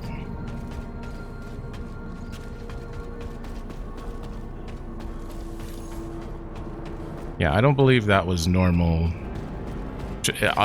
Normal Sheridan. I don't believe it's any normal anyone, so I get it. Oh, we get another one? Alright, let me go talk to, Bastion here. Why the plants, Seb? They hardly matter now. Perhaps I take pride in helping something flourish. Beauty from the dirt. You know I'm not buying that. Without me, these plants have nothing. Without me, they rot. And you enjoy that power. Altruism? Oh, what a beautiful lie it is. I can't wait to be totally wrong, and this is just some dude that just no one talks about. The only reason I feel you're not real is because no one has talked about you. Kayla's crying saying they're all gone, like, but you're here. Why has no one mentioned you? You're not in the databank whatsoever. It's the only personnel that... We haven't even seen half the people who are in the databank, but Sebastian isn't in the databank regardless. Who are you? And you seem to know a lot about Arjun, and Arjun talks about it like, obviously he would know, like about Nitya and all that. I don't know. I'm very suspicious of him. Anyway, what is this?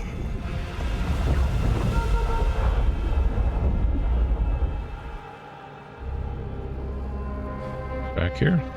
We're back here? Oh. Vault. Is that Tarn?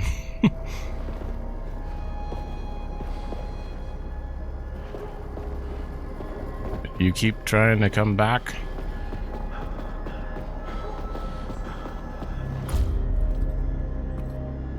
It didn't mean anything.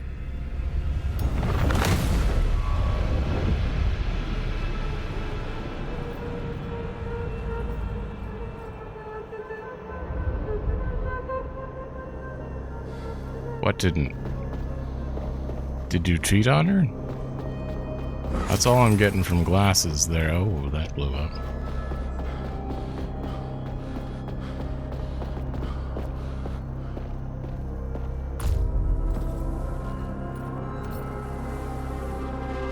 I need you.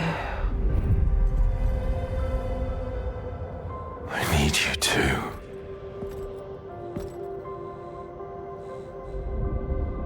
Rue Barrée.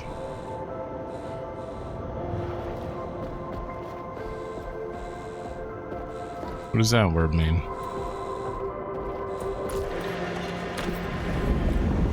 Please, Arjun.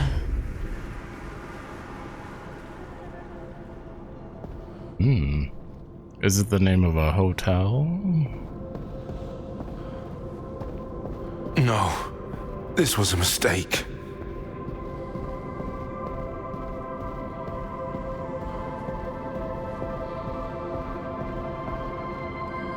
Those tomatoes?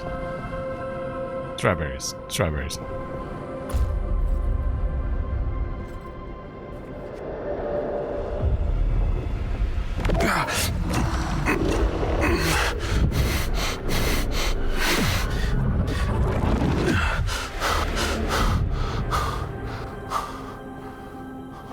don't think that's Nitya. We need to talk. I know. I know.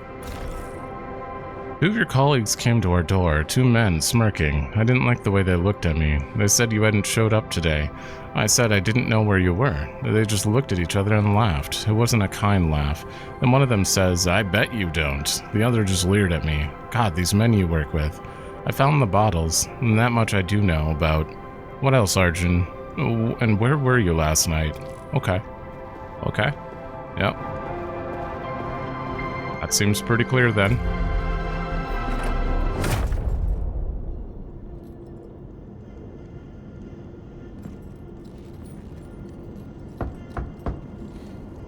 Open the door, please. 6585.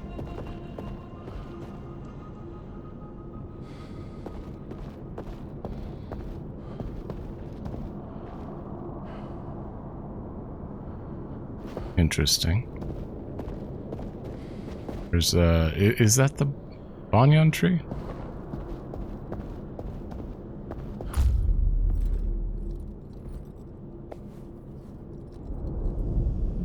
What you want, what you need. What the hell?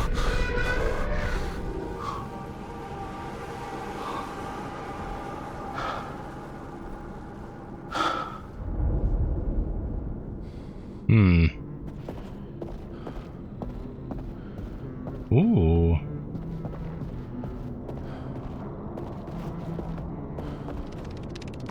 No. Don't do this.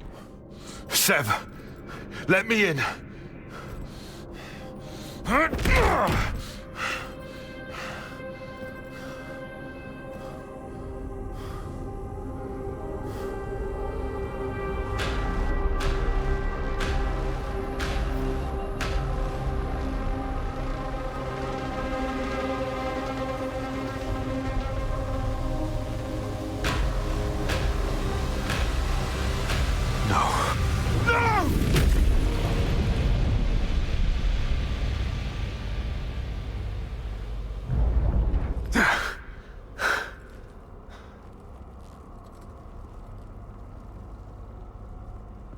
Seb, don't do this. Interesting. Yeah, you got anything on this? Nah, you wouldn't. You wouldn't. Hey, the theories are a little more clear now. I mean, they're kind of laying it out for you. They're not being very vague about it. But what was the word? Rue Barrée? With two E's. Let me look that up. Okay. Okay. So Rue Barrée, I don't know. I'm probably saying that completely wrong. I have never read The King in Yellow, but that is the final chapter of The King in Yellow, which is a book like an eldritch. Actually, it makes a lot of sense that you would mention that a planet named Carcosa. Oh wait, a lot of stuff makes sense then. Wait, do I need to know about the King in Yellow for this to make sense? The King in Yellow, and they're talking about a king. Pretty sure one of the...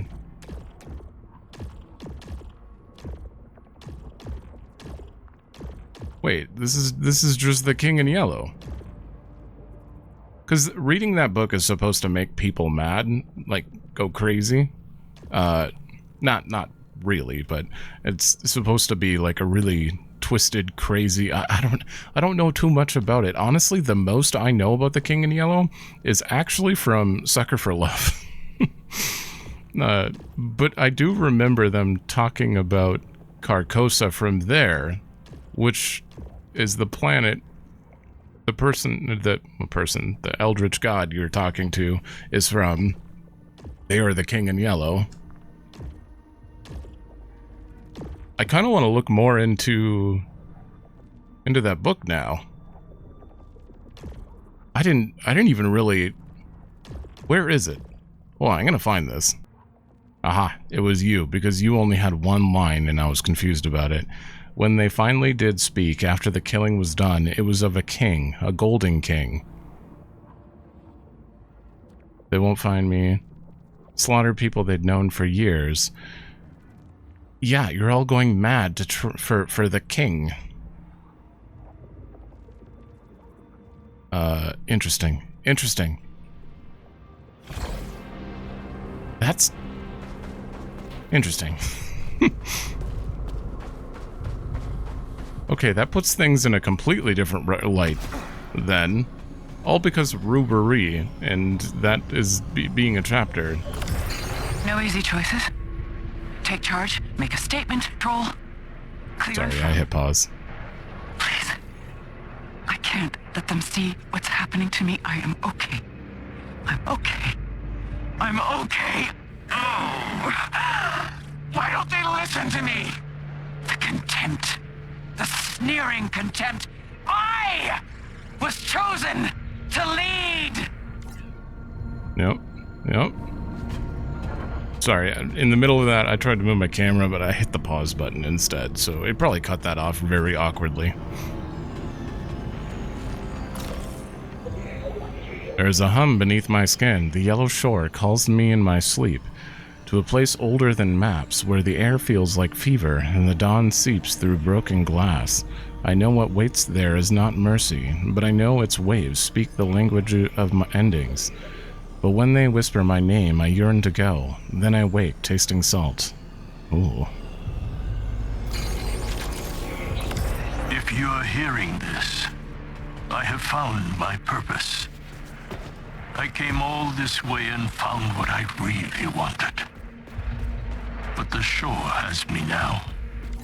Yeah. The shore has you now. That is everything here. I'm just like so stuck in my head after that realization, because so much stuff is obvious. Like, if you knew about the King in Yellow, the tentacles, the little tentacles all around, every little thing makes a lot more sense. I didn't even realize we were playing an eldritch horror, kind of. Yeah, I mean, by definition, Commander eldritch horror. Sheridan and Pilot Stack are costly losses. Your directives remain unchanged. I gotta get to the city. That's all that matters now. The city will contain a wealth of data and resources. Yeah. Well, the route's blocked unless this is fixed. And Kayla won't play ball. Her non-compliance is noted. I will assist you. That's not great. Finally. Your dedication to Soltari interests is commendable. So did you... Okay, so you fixed the key instead of Kayla? Is that what... I thought you were gonna, like, force Kayla into it or something. I need to take a minute. This is gonna consume my whole being until I at least have a general idea of the King in Yellow now. I have no choice. So I'm gonna kind of look through the wiki page, I guess, for it. See if there's anything, like, notable going on here.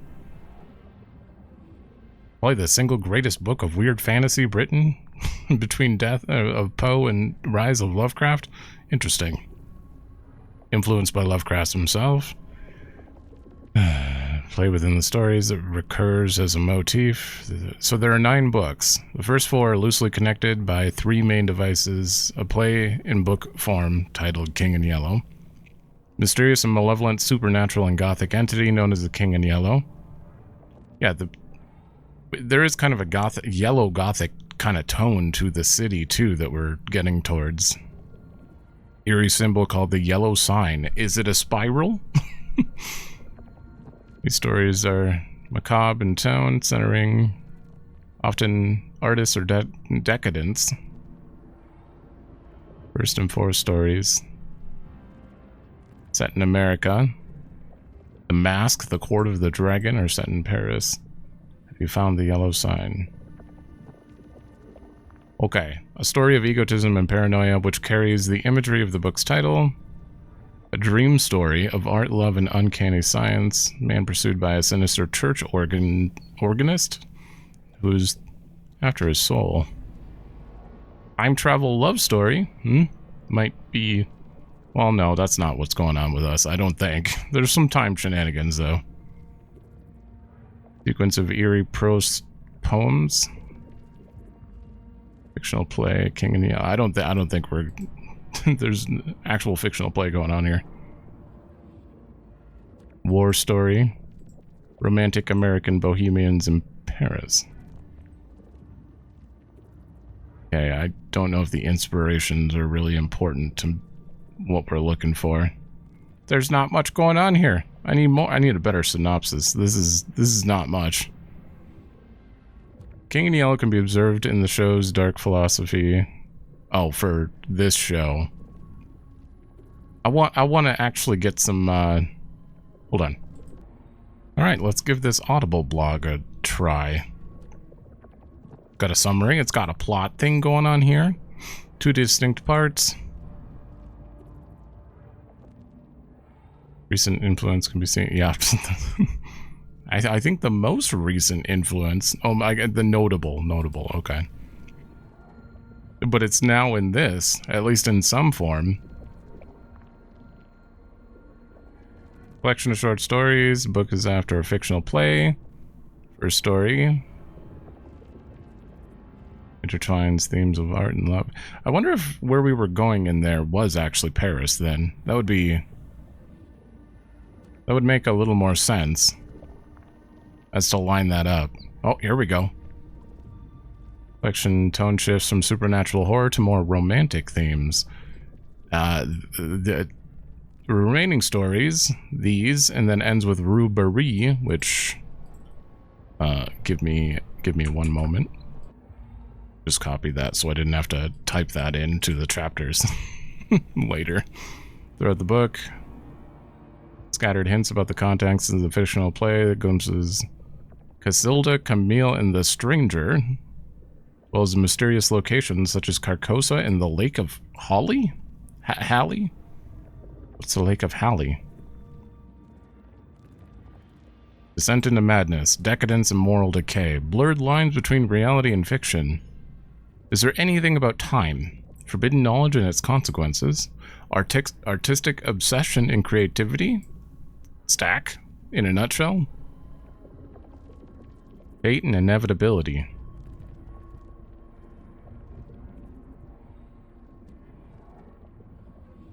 Paris and New York City. Okay. Meanwhile, the story is set in America paint a picture of dystopian future. There's so much into this. I wonder if there are going to be names that just happen to be similar.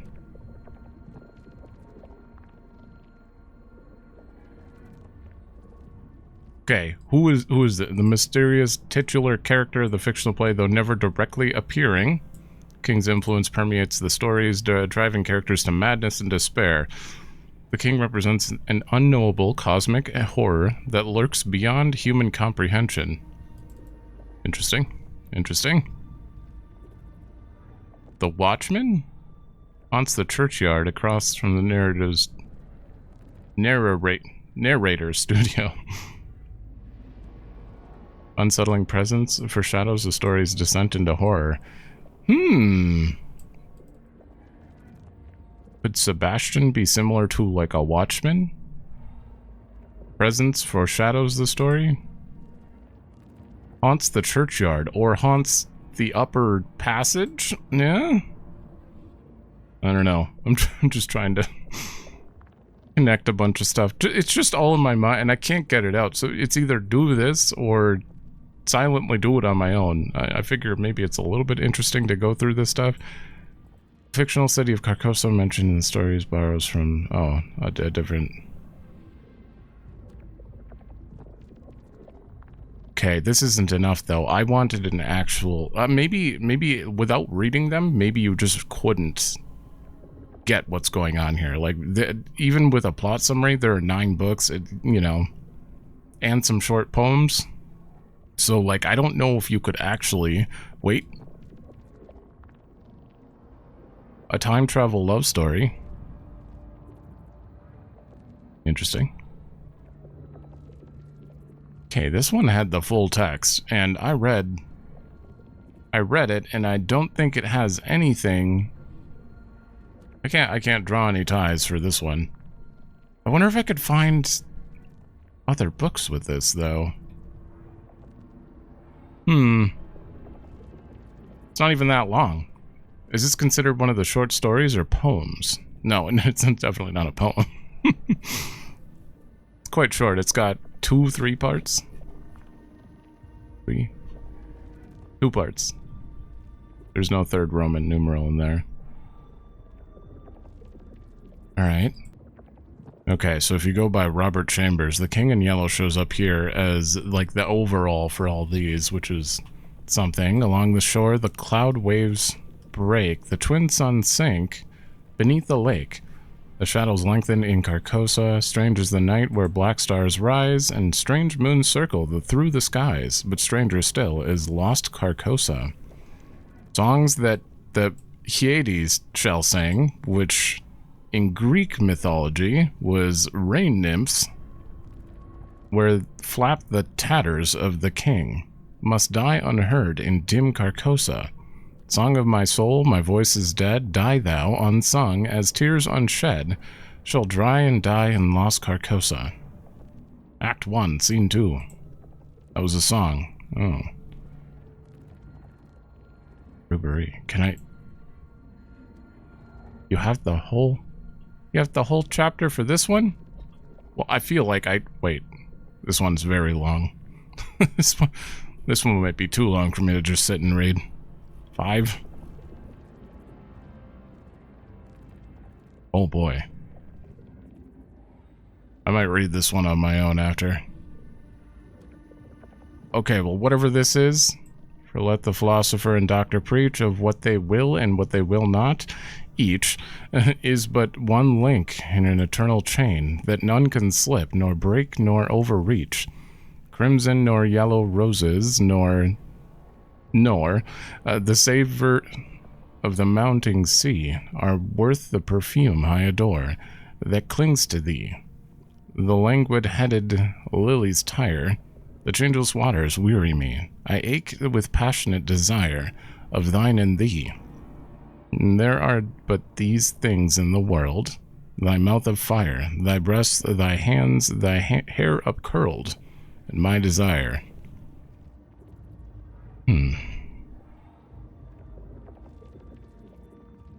What is this one about? What is this one about? Okay. I am reading this. It's happening. I've just read the first chapter, and I will summarize it instead of reading all of it. There's a guy, Selby, and someone named Clifford, Foxhall Clifford. They are going they're going to Paris for some class or something, and they're sitting together, and this girl notices and blushes at him while he's in a cab, and apparently she keeps getting brought up over and over, and they say that her name is Rue Barrée, and later they're like, no one knows her name. She's never blushed at anyone. She's never acknowledged really anyone, but she acknowledged you. And they don't know her name, so they call her Rue Barrée for some reason. That is chapter 1. Okay, chapter 2. For some reason, he completely forgot about her, but then thought about her and saw her almost instantly after, 10 seconds after he thought about her. And she was trying to buy flowers. And she is apparently very poor. She wanted some roses. Where is it? Right. Might have to zoom in more. The rose tree. But they said it was too expensive, or it was 50 francs or whatever. And then she's like, I'll just take the cheap one. So, but he overheard it all, and he's like, okay. For some reason, he found himself suddenly buying flowers. Yeah. And he bought all of them, I think. And then said, why did she buy that? The pansies instead of the roses. And then he said, she's poor. I sell to her all the time. They're not expensive. And he's like, all right, send them to her. So And then he called himself an ass when he was alone. He's like, what an ass I am, what an ass. So he just found himself randomly buying her flowers. Okay, 3 kind of feels like a little bit of an intermission here. So he gets to his apartment, Selby does, or his home of the hotel, and all of the flowers that weren't roses were sent to him because he didn't want to make it suspicious. He swapped the flowers basically, gave her the roses and stuff, and then took all the rest. And then his room was just filled with way too many flowers and cactuses, and he's like, you can't even sleep in here. What are you gonna do with them? And he just kept saying, no, I just like flowers, basically. And then a bunch of people came up and they're like, I smell flowers, and yeah. And then someone at the end mentions they see that flowers were carried to Rue Barrée's room, or house at noon. Alright, we only have 2 more, I think. Okay. Chapter 4 is pretty crazy. So they're sitting there in class. Selby isn't mentioned at all in this part. They're all sitting in class, but Clifford isn't showing up. He's not there. He was distracted and apparently also in love with Rue Barrée, sitting with Elliot, who's one of his friends. And Elliot was, he was basically like, I'm in love with her, and Elliot's like, uh-huh, sure. you don't stand a chance, basically. Just teasing him. And then she shows up, she's sitting there with her rose that she got, and basically acting like she just doesn't know Clifford at all. No glancing towards him or whatever. But he's like, I don't care, I'm gonna go talk to her. And then apparently he went and talked to her and asked her for marriage, and she she seemed honored, but also said nope, and apparently plucked the petal from the rose and dropped it between the leaves. She might have thought he gave it, or sent him to her or something. I don't know. We'll continue. Okay, this last one, not how I expected it to go. But what a weird situation. So basically, Selby was jealous of Clifford, and because of the whole Rue Barrée thing, they started trying to talk and stuff. They went to a dinner, but he got really drunk. Selby got really drunk, and then he they very vividly painted the scene of him being drunk and walking through the streets and just can't figure out what how to get his head on straight. And then he ends up sitting down, like crying somewhere, and then looks up, and there are black letters on a barrier saying Rue Barrée on it. Which earlier, I forgot to mention that. I looked it up. Rue Barrée actually means road closed, which is interesting. So he saw a road closed sign somewhere, and that reminded him of her. Policeman came by and told him, you gotta go. But he was so consumed by her, couldn't get her out of his head. He went to her house, climbed her window, and snuck in. And then they encountered each other. They just sat there staring for some time. Eventually, he picked up the rose that she threw in the bush or something. Yeah. One was standing on the... He took it without a word and crossing the room, opened the door. Finding it was dark, but the girl lifted the lamp and gliding past on the polished stairs to the hallway, unchained the bolts, and drew the iron wicket. So, let him out the front door. So he climbed in her window. They awkwardly stared at each other. He picked up the rose, and then they basically said nothing to each other, and then she just opened the front door and said, you can go at the front door. So he left. Weird. I'm definitely glad I read it. I don't know how but it may have some, I mean, it's part of the King in Yellow, so it may have some relevance to the actual Saros story in some, but I have no idea how it would. But I'm glad I read it. Hopefully I gave a good enough quick summary of each chapter. This would take forever to read. I mean, I read it, but this would take forever to read out loud, so I didn't want to go through all of that, especially for my own, my breath sanity here, my breath power. I don't have good lung capacity. That's the word. But this one just came up. I mean, that sign on there, it was a hotel titled Road Closed, basically. And it has something to do with the King and Yellow, the story overall, so I'm glad I read it. Alright. So for me, after about an hour and 20 minutes since I hit pause here, I've just been sitting here looking at stuff. I'm probably going to read into the other King and Yellow stuff later, because I'm genuinely curious. I love Eldritch stuff, Eldritch nonsense. And I never thought to read it outside of, I was a little interested after The Sucker for Love, after watching that, so I don't know. But yeah, hopefully we get some sort of connection there at some point. I have 12,000. Are you kidding me? I forgot I'm playing a video game right now. Okay, adrenaline would be okay. I couldn't get that anyway.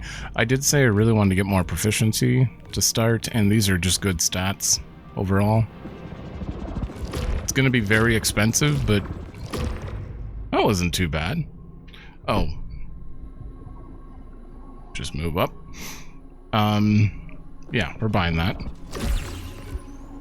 And then you're probably for Legion. I do want to... Harrying clears away hostile projectiles, sure. I mean, there's no reason not to take it, it's free. And we can look at the next one now. More integrity after revival. I do think I need more drive enhancement effects, because right now I'm getting like +3 for those. Well, I'm getting +6 for resilience, so. But I do kind of want to grab the other side here.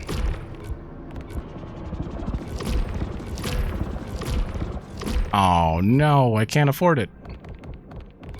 Well, I'll probably get 2,000 and buy that after, so we'll go this way, and parries deal more damage. I would like that as well. This I would really like. If I get all 4 of these, oh, that'll help a lot. Can't afford it, though. Okay, so I need to buy that for 2,000, and then get all of these if I can, so I'll save 3 Halcyon for you. We have a new modifier. Increased power accumulation when absorbing projectiles with a shield. No. You already get so much, that is not really worth it. I don't think we need that one. Is that's the opposite? Decreased power accumulation? Yeah, I feel like I would probably take decreased over increase. I don't think I want to change anything though at the moment. Yeah, I think we're all good. Lock in. All right, and we're supposed to head back to Shattered Descent. Black Dam. I wonder if this leads anywhere though. You've kind of crunched these down. Interesting. I wonder if you're going to do that with everything.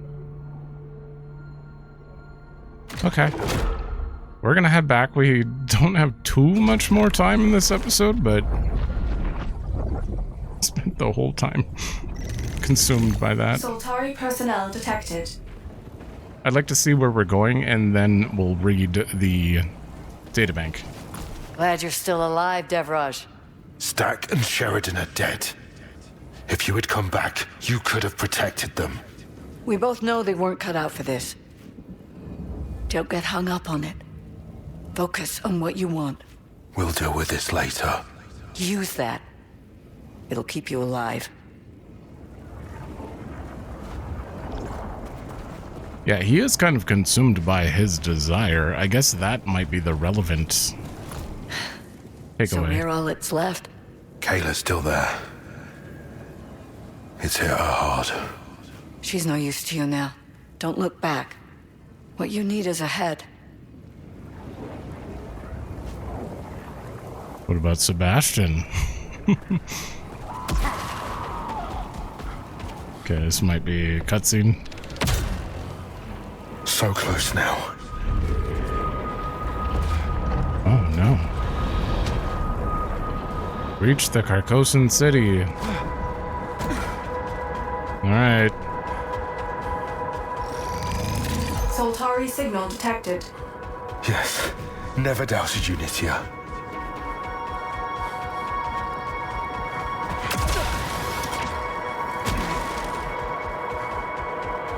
I wonder if we're getting towards the spot we were at in the beginning. Maybe he forgot all this, but he's gotten up there and then he came back and forgot it all? That wouldn't make sense because he remembers every other loop that we go through. Well, not loop, but eclipse, death, back to passage, game cycle. What happened here? High energy detonations. Massive casualties. Any of ours? Negative. Time frame of the conflict was centuries ago. That doesn't mean anything. New bones. Old bones. This burning void inside. I want so much. It's so close. So close now. These do kind of look like the halls from the beginning, actually. A little bit. Micah, I think, is Micah new? Micah Wild? I feel like we've heard the name before. Come on. Oh, it's closed. I was gonna say, I'm not gonna be able to go back for healing, so just take the Leucinite from it, but too late.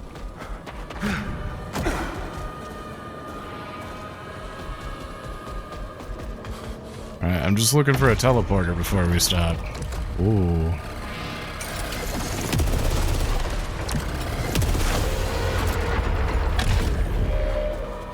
Wait, yeah. This is where I died in the beginning. Desecrated fortress. Oh. Is that the thing from the ridge? Confirmed. You better stay out of my way. Right? Yeah, no, this is definitely it. I died like right over here because this thing had like so many AoEs in the, I guess, prologue. Most likely required death. Okay, we found a portal.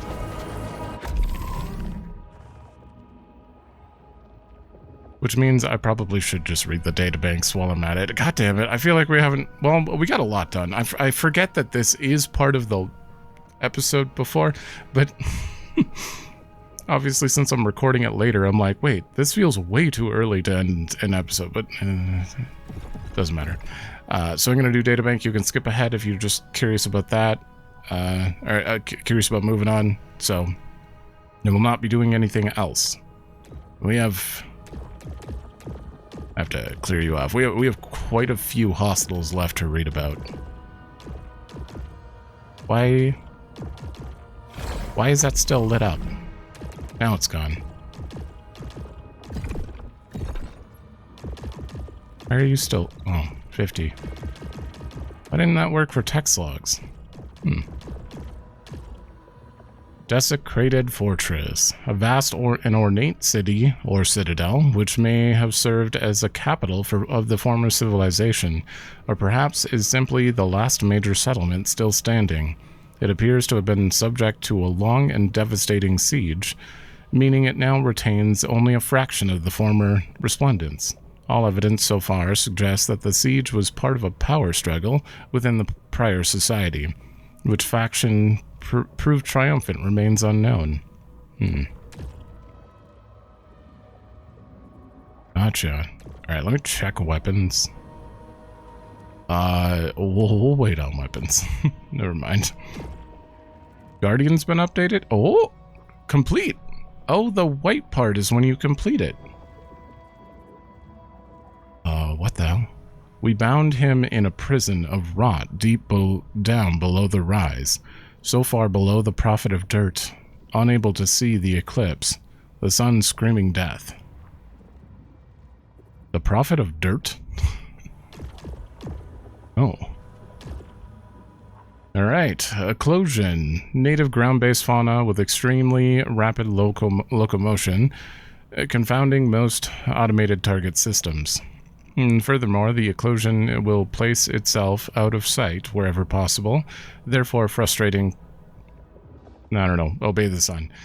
Pursuit of this highly agile hostile is further complicated by its ability to eject eruptive biomass pods that will then target nearby threats. Thereby rendering its immediate area significantly more hazardous. Fortunately, the Eclosion itself lacks a direct means of attack, so is relatively easily dispatched once cornered. Vessel. Oh. I call you nightmare thingies. But they're called vessels. Because of, God of War. God of War, it has the little... They're called nightmares. And they look basically the same. An organic and apparently native Carcosan lifeform, which is capable of self-combustion upon encountering a threat. This is likely a defensive measure to protect an as yet unseen hive, or akin to individual bees self-sacrificing in order to safeguard their colony. Vessels demonstrate no apparent consciousness, but react purely instinctively. Individually, they present little threat to a trained enforcer, but in large numbers, they can swarm with high lethality. It is clear that vessels should not be considered individual entities, but instead parts of a larger whole. And the distributed consciousness of sorts, which will act as one to deter or destroy anything that is not it. Given the immediacy of the organism's threat response, it's probable that this consciousness exists across the entirety of Carcosa. What one vessel knows is shared with every other, be they a meter or a continent away. They are something. Prophet. You are the, okay, prophet of dirt that we just read about. Entity appears fungal in nature, but with a nervous system distributed across multiple nodes.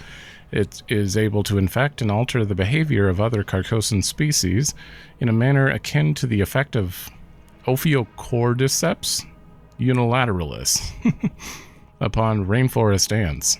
Oh, like, is that the zombie ant thing? It sure is. I knew that word. I think I first heard it when finishing Last of Us, and I'm like, is this something feasible? Does this seem like something? Because they were very, like, fungus-like. I don't know. Clearly, blank. Larger, controlled creatures are used as living shields to protect the entity's vulnerable nodes. These slave creatures lack a pain response and therefore are exceptionally hardy. Let me just make sure. Deep below the rise, so far below the prophet of dirt, unable to see the eclipse, the sun screaming death. Yeah. So this is referring to the prophet. Because that was below the rise. This mechanical hostile prime custodian is an upgrade to the more common custodian, demonstrating greater variety and intensity of attack pattern. Potentially, the prime variant acts as a master unit to the packs of subservient custodians, though there is no evidence of a latent awareness or intelligence. An alternate theory is that it was an improved revision of the standard model, developed to address an escalating threat to or within the fallen civilization.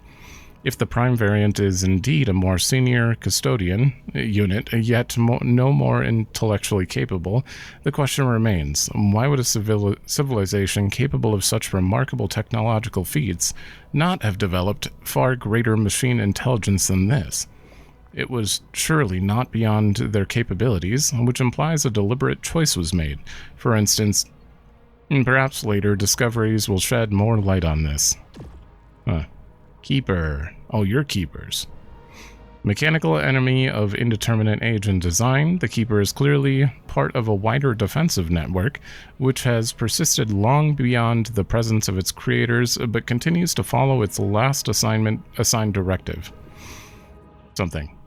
Breaking their encryption is beyond current Soltari capability, therefore they must be destroyed rather than remotely deactivated.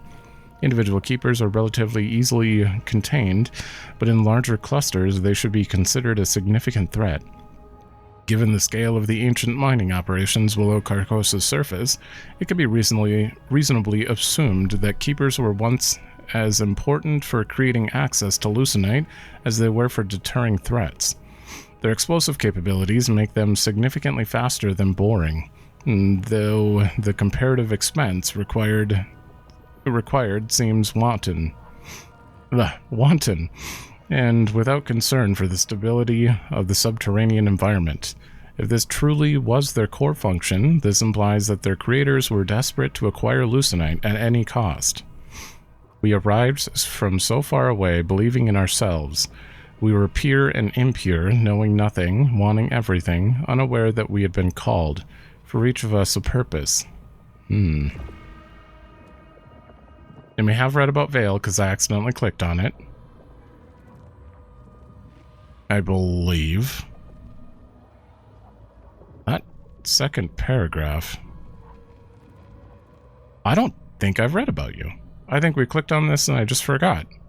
A large airborne mechanical unit of alien design with a wide and sustained area of attack.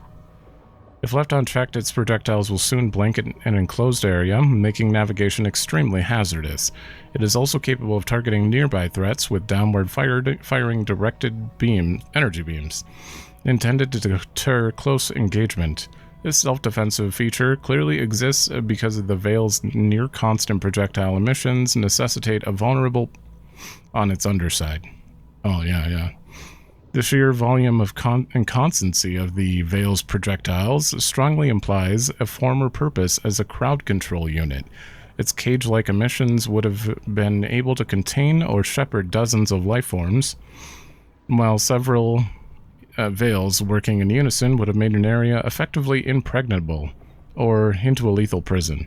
Plausible theories for this include A, the significant discord within the former Carcosan civilization, or B, a need to move around large numbers of prisoners, blank or forced workers.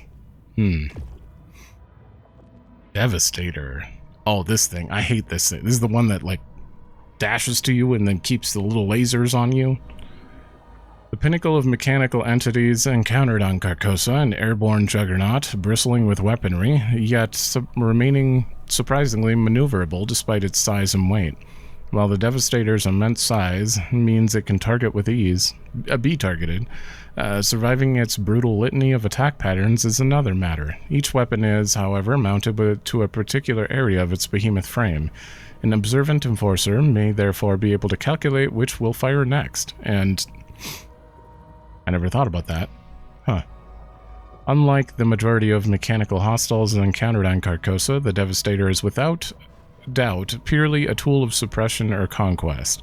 Given its vast array of armaments and aerial mobility, it was likely designed specifically as a siege buster, demolishing defenses with its bombs and tearing through personnel and/or civilians with its beam attack.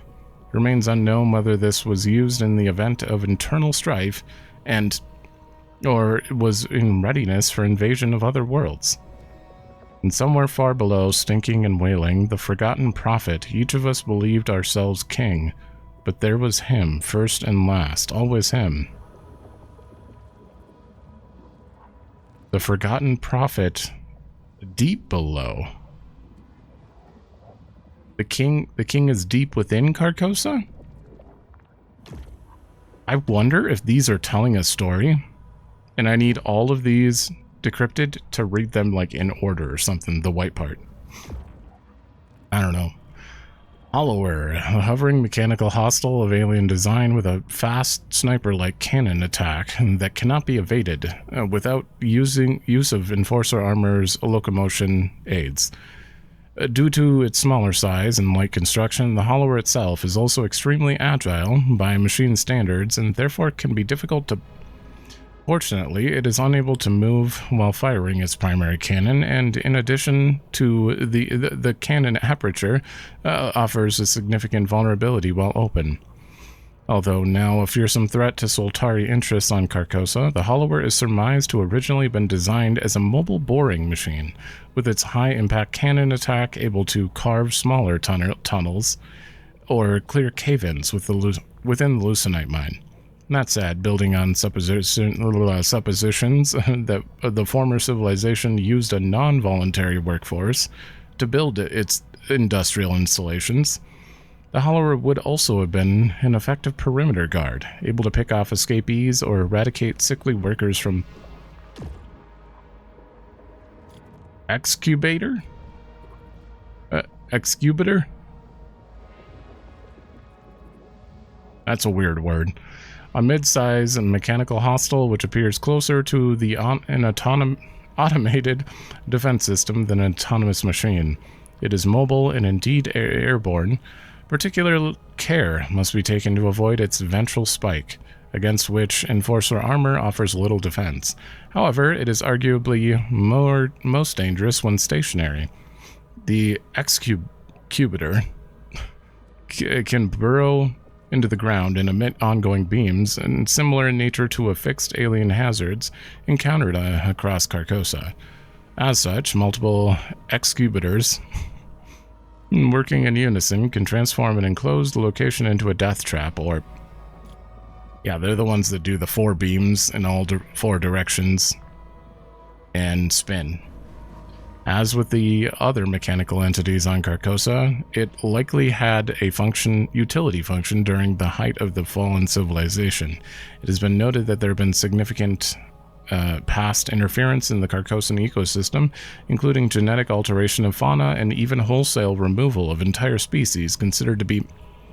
The Excubator would have been exceptionally well placed to achieve this, a wholly automated mobile unit equally capable of using its beams to herd and its spikes and projectiles to call. If it were released in the environment in large quantities, full species eradication would have been relatively effortless. Oh my god, there's so many. Warden, the one that hops constantly. An automated unit with limited mobility, it compensates for this by emitting near-constant attacks in a 360-degree radius, thereby requiring that an Enforcer continually moves until it is destroyed. The Warden's attack patterns are at least more predictable than the other mechanical hostiles, but it can shield itself, and indeed any other that enters the shield radius. Note that destroying its shield causes the Warden to jump to a new location, which it will continue to do until the shield is ready to deploy once more.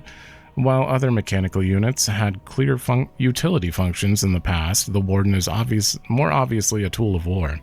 It's evidently a support device designed to provide protection to other entities and/or its relatively simplistic design and crude intelligence compared to its more elaborate machine peers may suggest it was a late and even hasty creation, perhaps devised during a time of extreme crisis in the fallen society. We wanted every shining crystal underground. We wanted every atom of the sky above. And we wanted everything beyond, between the seams and among the threads. Bastion, finally a boss. An ultimately defensive installation built by the antecedent civilization. It is a colossal variant of the Guardian units commonly seen across Carcosa, but possesses firepower and armor far in advance. Its placement near the egress from the Lucenite mine suggests that its creator felt they urgently needed to defend the area, but from what? There has been no evidence of an invading force, and though the native fauna are without a doubt dangerous, they could be easily managed within standard perimeter defenses. I don't know then. Rupture. Species native to Carcosa, but as with others, it has been subject to extra evolutionary alteration by means and for purposes unknown. Creatures highly agile and yet highly vulnerable to direct physical attacks, relying instead on evasive behavior and persistent ranged harassment of its target. Enforcers are therefore advised to quickly close the gap on ruptures lest they become overwhelmed. The rupture's unusual ability to laterally bifurcate, I've heard that word before, its head, like split its head into two? Yeah, bifurcate, like, allows rapid consumption of prey before it can escape or fight back, in a manner somewhat analogous to a snake's highly flexible jaw ligaments. I was going to say, I probably heard bifurcate because of snakes. However, exposing its internal structure in this way only increases the creature's curious vulnerability. The implication, therefore, is that the rupture had very few natural predators before the as-yet unexplained alterations of the Carcosan ecosystem.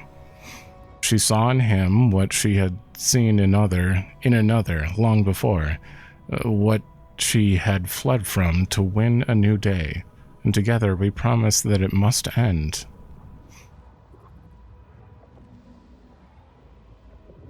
Interesting. Oh, we have another one here. Primal Flexian. A divergent breed of Flexian, which demonstrates far greater acuity. While both varieties are highly mobile in the air and adept at tracking their prey, the lesser Flexian is curiously slow to respond to being attacked itself. By contrast, the primal variant will quickly reposition itself to avoid danger, therefore requiring an enforcer to continuously relocate and re-aim. Visual differences between the Flexian and primal Flexian are superficial, therefore the reasons for its heightened threat awareness are unclear. It is likely an evolutionary adaptation, but this implies that at some point Flexians were subject to predation from ground-based fauna. There's no visual evidence of this, therefore the natural conclusion is that one or several species of apex predator have been forcibly removed from the Carcosan ecosystem. He offered to share his gift with us, to show us that blazing gold promised beyond the horizon, so that we too could feel its resplendence. We argued and we dreamed of dark places, of spindly hands, too many hands, bathed in yellow light, grasping and taking. We knew. Oh man, this really does feel like it's probably just a story. I'm gonna read 20 of them total. Harbinger, you have multiple heads, or are those floating heads around you? A large and quasi-anthropoid organism that, despite its superficial physiology, is part of the native Carcosan ecosystem, though not necessarily naturally so. Its appearance is distressing, and so too is its method of travel. The creature can neither walk nor fly itself, instead hovering limply above the ground with the posture of a hanged man. But despite this limitation, it is somehow able to warp space around itself and perform short-range teleportation, making its movements dangerously unpredictable. Robdom, an uncommon variant of the Lissa? Indeed, only one example has thus far been recorded, based on the theory that the Lissa is the result of third-party experimentation. Potentially the Robdom is the remnant of an earlier or one-off phase of the genetic blah blah.